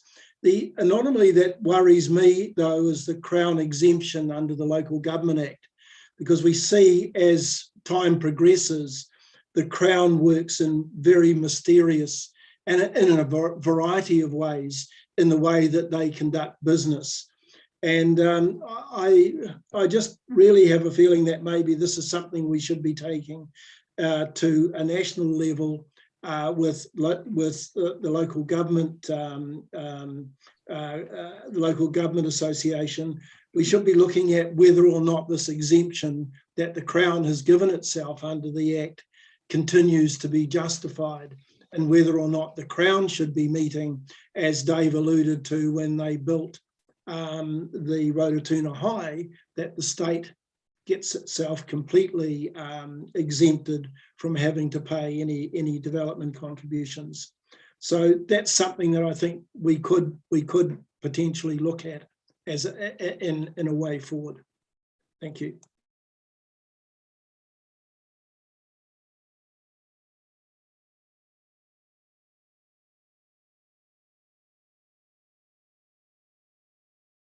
think you're on mute, Paula. Did you call me? Okay, I'll just crack into it. Hey, yeah, look, thank you. Really good debate, and I echo the sentiments of previous speakers that I like the thrust of this DC, the blurring of the lines between the private and public schools. I think the days have gone where it was private schools versus public schools. The fact is now in our community, we are leaning on our private schools far more to be partners in not only gyms, but in pools, in theatres, in all sorts of public facilities. And they are reaching out to us as well. So I think this is the next natural step. Dave brought up a very, very good point about the efforts that St. Paul's make to reach out to our community. Southall School, for example, their performing arts centre, I mean, they pay for that thing themselves, and they have really lifted the load on the performing arts centre as well, or the performing arts scene as well. So they're really good community assets. So I'm enjoying seeing the more, the more equitable policies come through, regardless of whether they're public or private or integrated. Schools are still our biggest community groups themselves. Schools are still our biggest community groups, regardless of how you pay for that school, regardless of your socio-economic situation, regardless of how they developed or contributed to. Schools are still our biggest community group. So I'm really happy to see a much more friendly DC policy coming through. Thank you. Thank you, everyone. Ryan, anything to say in conclusion? No, thank you, but bless you all. Thank you.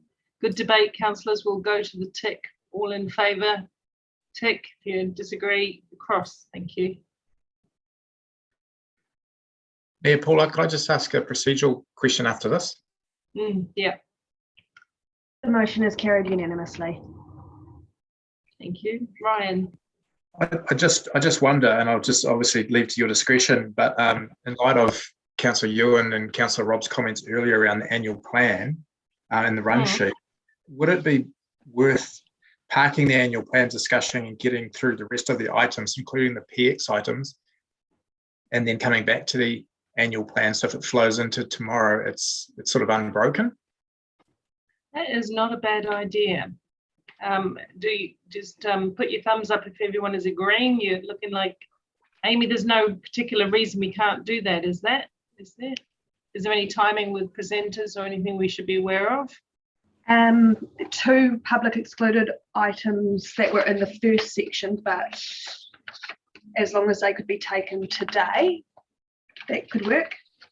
Okay. Yeah. So let's maybe do that, and if there is anyone to come, we'll try and do that immediately after lunch. What say we do some of the items, and then how many more items in? We've got a reform response, water care, right? So we could do a couple of items, go for lunch, and then have our public excluded at the end of lunch. I'm just suggesting this, see how it goes, and then back into the meeting, the open meeting, and do annual plan as well. Does that work?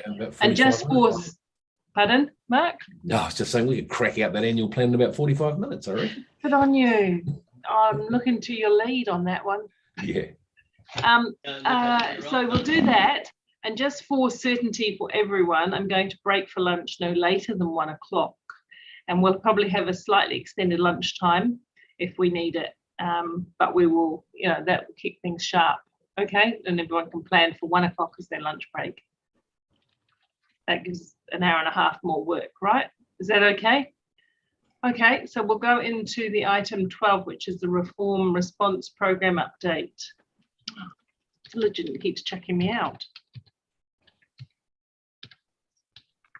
Okay. Who is speaking to this? Sean, is it you?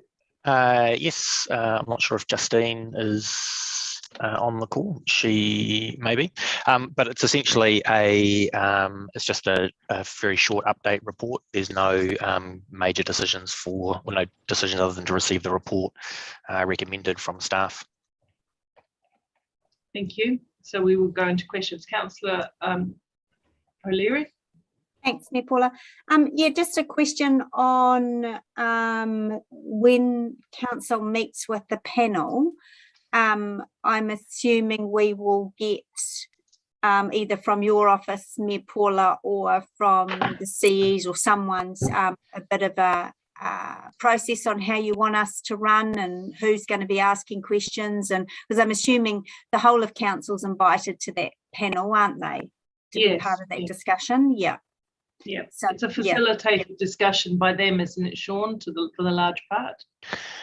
Yes, they do. They are asking us to present to them as well and talk to them, and so that will be sort of reflective of the workshop that elected members had last week, and some of the kind of the points raised out of that. So we've sort of summarised a version of that, of those key points, and that'll be circulated as well.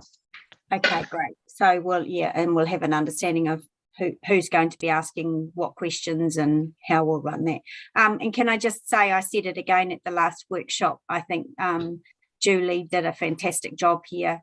As I said, Julie, I was not across this, which is not like me, and you made it really digestible. So thank you for that. Thank you, Councillor O'Leary. Councillor Pascoe. Yeah, thanks. A question to Sean. When do you think the responses from the workshop will be circulated to us? I think in light of Councillor Angela's comments, I might let Julie answer that. Thank you. Good afternoon. Good morning, Councillor Pascoe. I circulated those last week to give everyone opportunity for feedback, and Councillor Gallagher has contacted me with some couple comments that I'll update. So the feedback was to yesterday, so I haven't received any other feedback. So we'll recirculate that out most probably tomorrow, and also address what Councillor O'Leary's asked as well in that communication. Okay, so I take it that this is a roadshow that the panel are doing, going around the country talking to various councils. Am I correct with that? Yes, you are correct. So they have made appointments with all of the councils to talk to them, and they have, in the workshop we had, one of the slides actually outlined their suggested process for the meeting, which is they really would like our council to talk to them about what you want, and then they've got the opportunity to ask some questions. But as I said, we'll make sure we get that a bit clearer and send it out to you. And are they likely to give us some of the feedback that they've already had on the roadshow? I am not aware of if that's what they're going to do, but I'm sure it's a very good question to ask them. Can you encourage them to do that before they come? I mean, it would make sense to get, those questions are pretty clinical, aren't they? There are stories circulating around on social media about, what the government's sort of intent is with how they see the future of local government. And of course, every council's probably got their view on it too. But it would be useful to get some feedback from them, even though it might only be just comments or ideas that they're starting to filter in, so that we can use those also to engender the discussion. Yeah, I think you've made a good point. And to be fair, I've been having been aware of some of the roadshows that we've gone around, I think you will get ample opportunity to ask that of them. Just so you know, I've heard some mixed reviews about the roadshow that should be fed back to them through Local Government New Zealand. And I think it was COVID related, but at one of the roadshows, only one of the commissioners was there. And in another one, all three of them were there, and it was very robust and interactive. And that council spoke highly of the approach. And the other council, where they only had the one, I guess, turn up, felt disappointed in the structure and the engagement and the iterative engagement, Rob. So I guess it's in our hands to push those expectations. Julie, we should do that. Thank you. Maxine. Thank you. Julie, thank you for that summary. I received that last week and had a quick look through it. my question was with regard to mana whenua and particularly Waikato Tainui and other partners that we have locally. Do we have an understanding about what their position is and what their views are so that we can help to represent that also through our discussion with the local government group?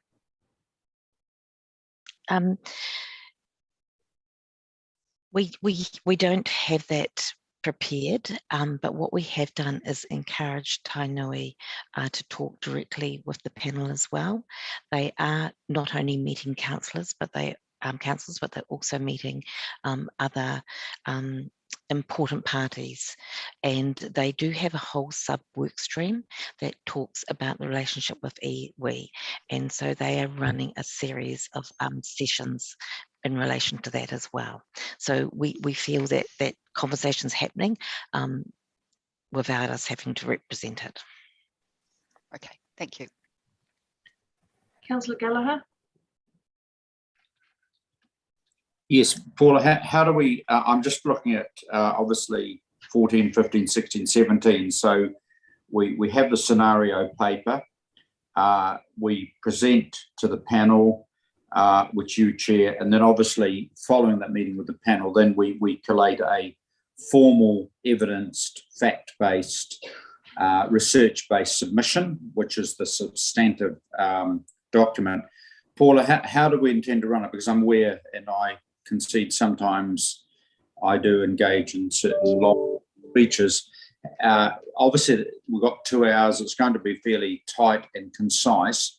How are we looking at running it so we maximise the messaging we want to get across to the panel, and give them some very clear messages? The only observation I would make is presumably we will ensure that we are focused on what legislation change, etc. we want, as against stuff we can do anyway now. Yeah, so good points raised there, Martin. I'll facilitate through staff our response, our collective response, excuse me, based on the feedback that we give before. Obviously, we'll all be entitled to give feedback. They want to hear from all elected members, so you'll all be able to give your feedback on the day.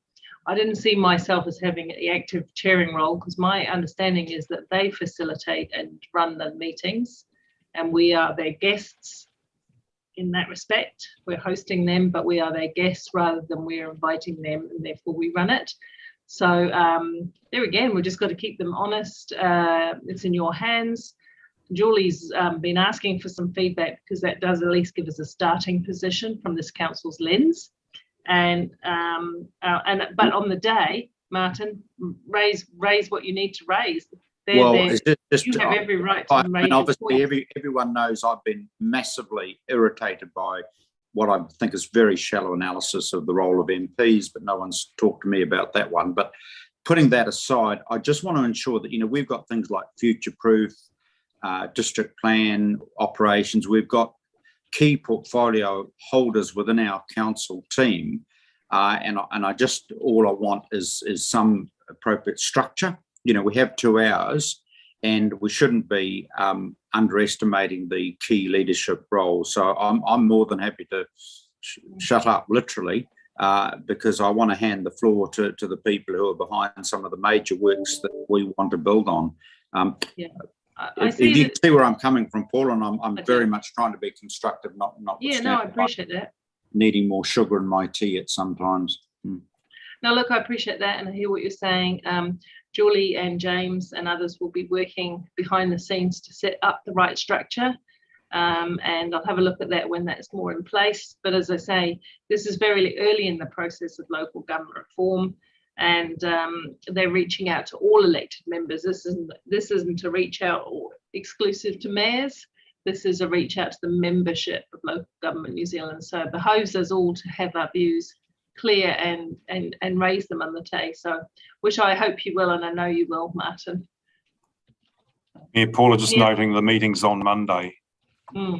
Yeah, the meeting's on Monday. So in terms of helping Julie out with a a robust kind of collection of ideas and thoughts from this council, it would be really good if you could have a look at it tonight, get it to Julie tomorrow, because it's the weekend coming up.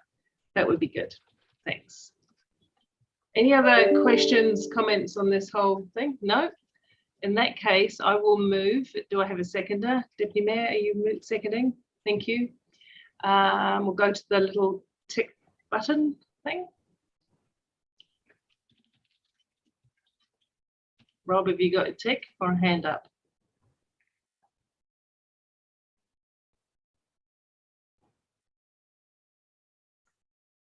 Nobody else wanted to talk, I presume? No, because I didn't see that. Okay, all in favour? The motion is carried unanimously. Thank you, Amy. Which now brings us up onto item number 13, which is the Board of Inquiry, Watercare Board of Inquiry update. Is this you, Andrew? Yes, it is, Mayor Paula. Would you like me to lead off? Yes, please. I've also, Lachlan Muldowney may jump in, but I won't wait for him, but he may join us in case there's any legal questions. So this report is intended to be a short matter. It's all about the Watercare consent application to abstract water from the Waikato River.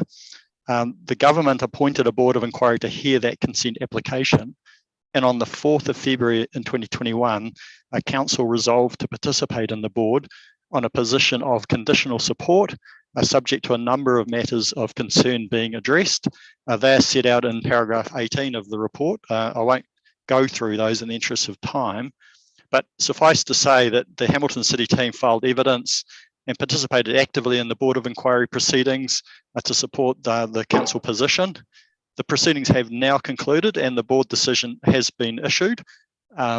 It's very clear to me that all the matters raised by Hamilton City have been satisfactorily addressed. There is one appeal, though, to the High Court, and that is on matters not pertaining to any of the issues raised by HCC. My view is there is no value in participating any further in the process as a council, and my recommendation set out on the report is to withdraw from the proceedings. I'll hand over to Lachlan, who may wish to add a little bit more to that. Lachlan. Thanks, Andrew, and good morning, Your Worship and councillors.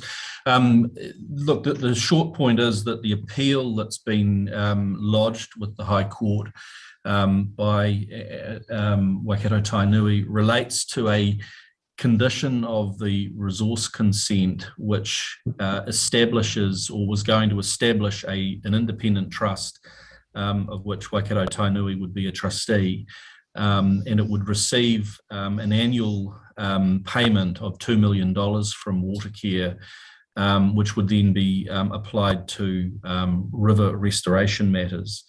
The board, so that was a condition that was offered up by Watercare, and it was one that was acceptable to Waikato Tainui.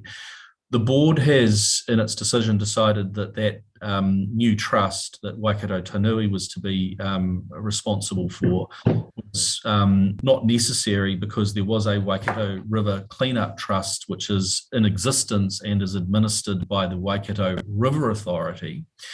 And so the board felt that there was no need for this additional trust to be set up.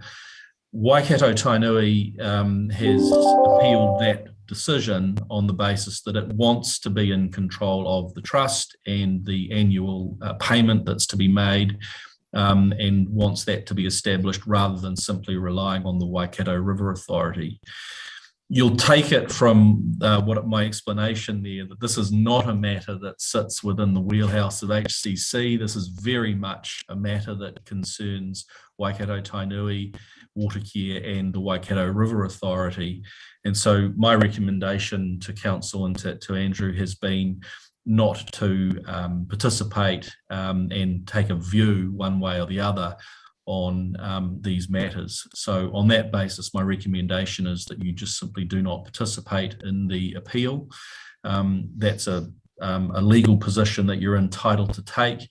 Incidentally, it's the same legal position that Waikato Regional regional council is taking, they've already indicated that they don't want to participate in the appeal.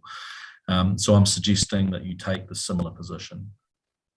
Thanks, Lachlan. And I should note, I don't think it's a conflict of interest, but an interest in this matter, because I am the co-chair of Waikato River Authority, which is a party to the appeal, a neutral party to the appeal of Waikato Tainui.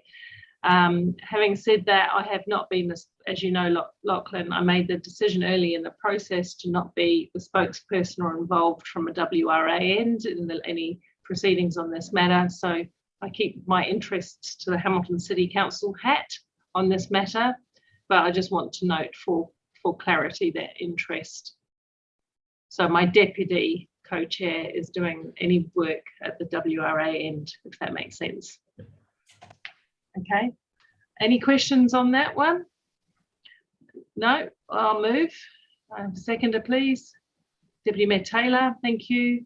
I will just say before, in not really in debate, but just a comment to staff, thank you very much for your robust work in this. The position we're in is a strong one. And I think your advice to stay in our lane is correct at this point in time. And we look forward with interest to see what happens in this process, which won't be a quick one anyway. But yeah, okay, thank you everyone. Let's go to the tick or the cross, thanks.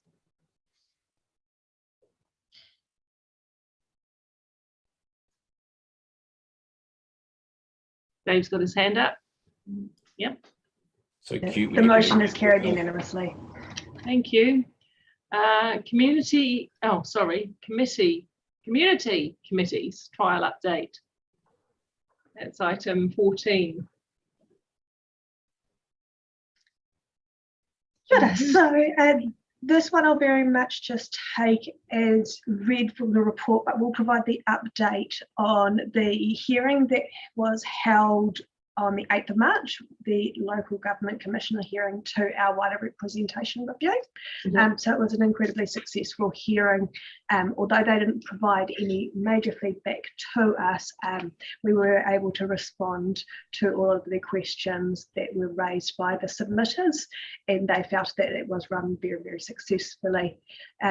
They now are going through the process of writing their determination, and they need to have that completed into us by the 11th of April, so we will expect it prior to the 10th. Should there be a decision made that council's arrangements will need to be changed, that will be reported to the council as soon as we have received it. Happy to take any questions. Thank you. Councillor Bunting. Thank you, Ms. Southgate. Yeah, I was just thank you, Amy. I think you've partially answered my question. I was looking at the finances around that, thinking how long until we make a call on this. So you're saying that we're waiting for the determination from the commission, and then we'll make a call at the next possible council meeting. Is that right? So that's going to determine what the arrangements are for the election. But the financials as to the actual cost of a community-based committee, should one be introduced through the trial, that will be brought back to a report. We're expecting 17th of May, but if for any reason things get delayed a little bit, it will be to the June meeting instead. Okay. So we're coming as quickly as possible with a full report. You know, we've set off on a path of sort of exploring it with an independent consultant who we all know and like. But I just want to make sure there's a cap on, because at the moment it's coming out of existing budgets, am I right? Yes. But if it has implications on the annual plan, if it's going to require funding, we're going to need to know pretty quickly. Yes. Yeah, okay, thank you. Councillor O'Leary. Yeah, thanks, Mayor Paula. Thanks, Amy, for the update. I guess you've probably partially answered mine as well. So I'm just wanting some comfort that the only reason we're stalling this work is because we do need to wait for the outcome of the appeal.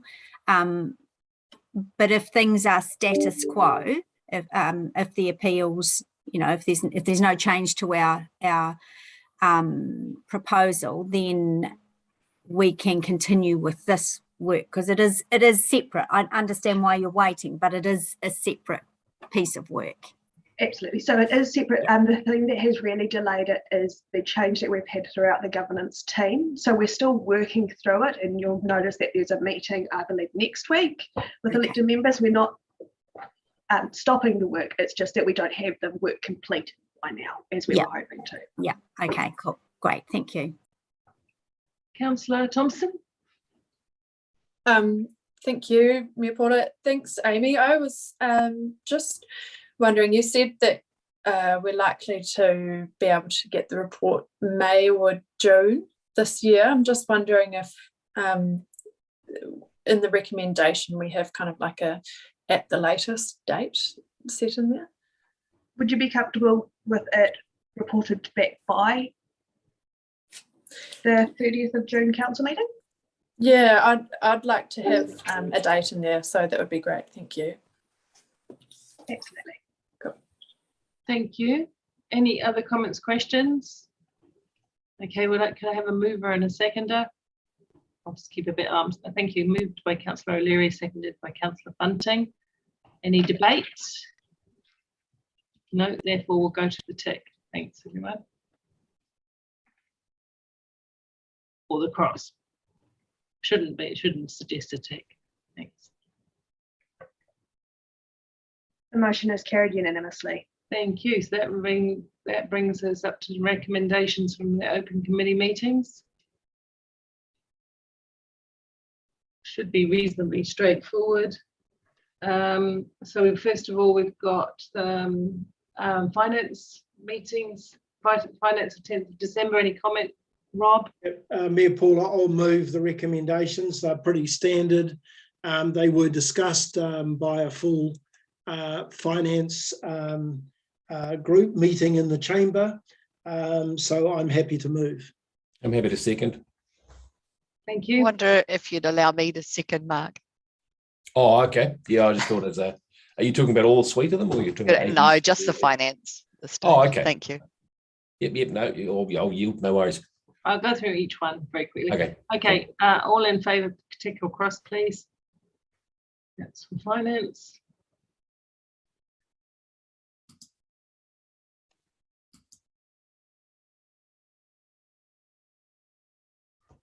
The motion Councillor Martin, is it that you just don't like leaning into your laptop to press the button? Maybe we could bring the laptop He's closer. got his hand up. We'll take a hand. They're We'll rebelling. They want to feel we can important. get. Let them go. Okay, Economic Committee.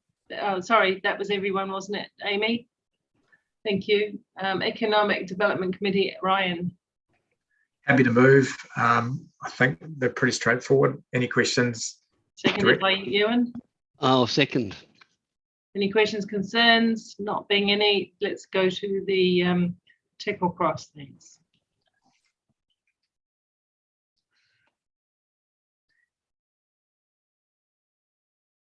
Amy? Who are we waiting on? Mark, can I just confirm that that is in favour? Oh, he's Thank put you. it up. The motion is carried unanimously. Nice. Thank you. Okay, Community Committee, Mark, you may move. Thank you. I'm happy to move. Seconding Cash, is she there? Not yet. Yep. Yes, she is. Thank you, Cash. Any comments, questions, concerns about that? Being none, we'll move to the ticks or crosses.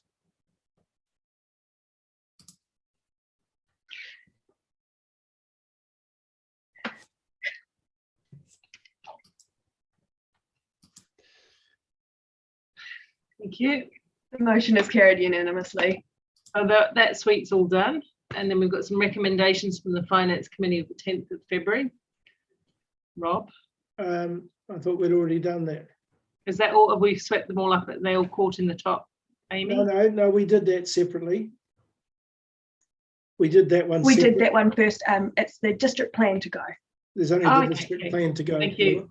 All right, I just got to move across the page. There we go. Okay. And that one then. Who was wanting to move that? I'll move it, Mayor Paula. Thank you. Oh, of course. Thank you. Thank you, Ryan. Seconded by Ewan. Is it you gonna? Oh, Sarah's going to second it. There you go. Thank you very much. Any comment or question? We'll go to the little. Oh, you've got your hand up. Sorry, Jeff. Question. That's all right, Paula. Can I just ask a question of clarification of the chair of the District Planning Committee just before I approve this? Sure. Thank you. There was an issue in PX and District Plan which was of concern to me, Ryan, to a couple of us, I think Councillor Gallagher as well. I'm just trying to work out whether or not that, I know we're going to do the PX minutes later on for District Plan. I'm just trying to work out what the work plan that we're approving here, whether or not that involves that PX discussion that we had about Plan Change 12. Yeah, good question. It's hard to say without seeing the full breakdown here. No. I wonder if it was a timing issue. Okay. So through the chair, I'm just on Helen's link here, Councillor Ryan, Councillor Jeff. The recommendation here in open is really just in relation to the content of Plan Change 12, the content of Plan Change 9, and also deferring Plan Change 10. So it was more around timing of the key substantive elements. Okay. I think that you're raising is more in the PX. Got it. Thank you very much for the clarification. Cheers. Thank you. We'll go to the ticks or crosses, please.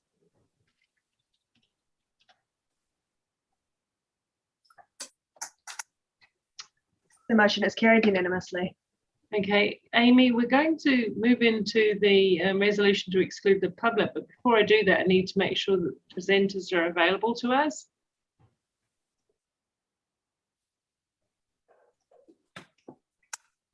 We might just need to do a little bit of shuffling around, but we should be able to make it work. Okay, so we'll stick to, if that's possible, then I would like to stick to that and get to lunch towards 1-ish. Might not be quite as late as that. Is that okay? So I'll move that we move from open committee to closed committee. Deputy Mayor Taylor seconds. All in favour? Thank you. All right. Motion is carried unanimously.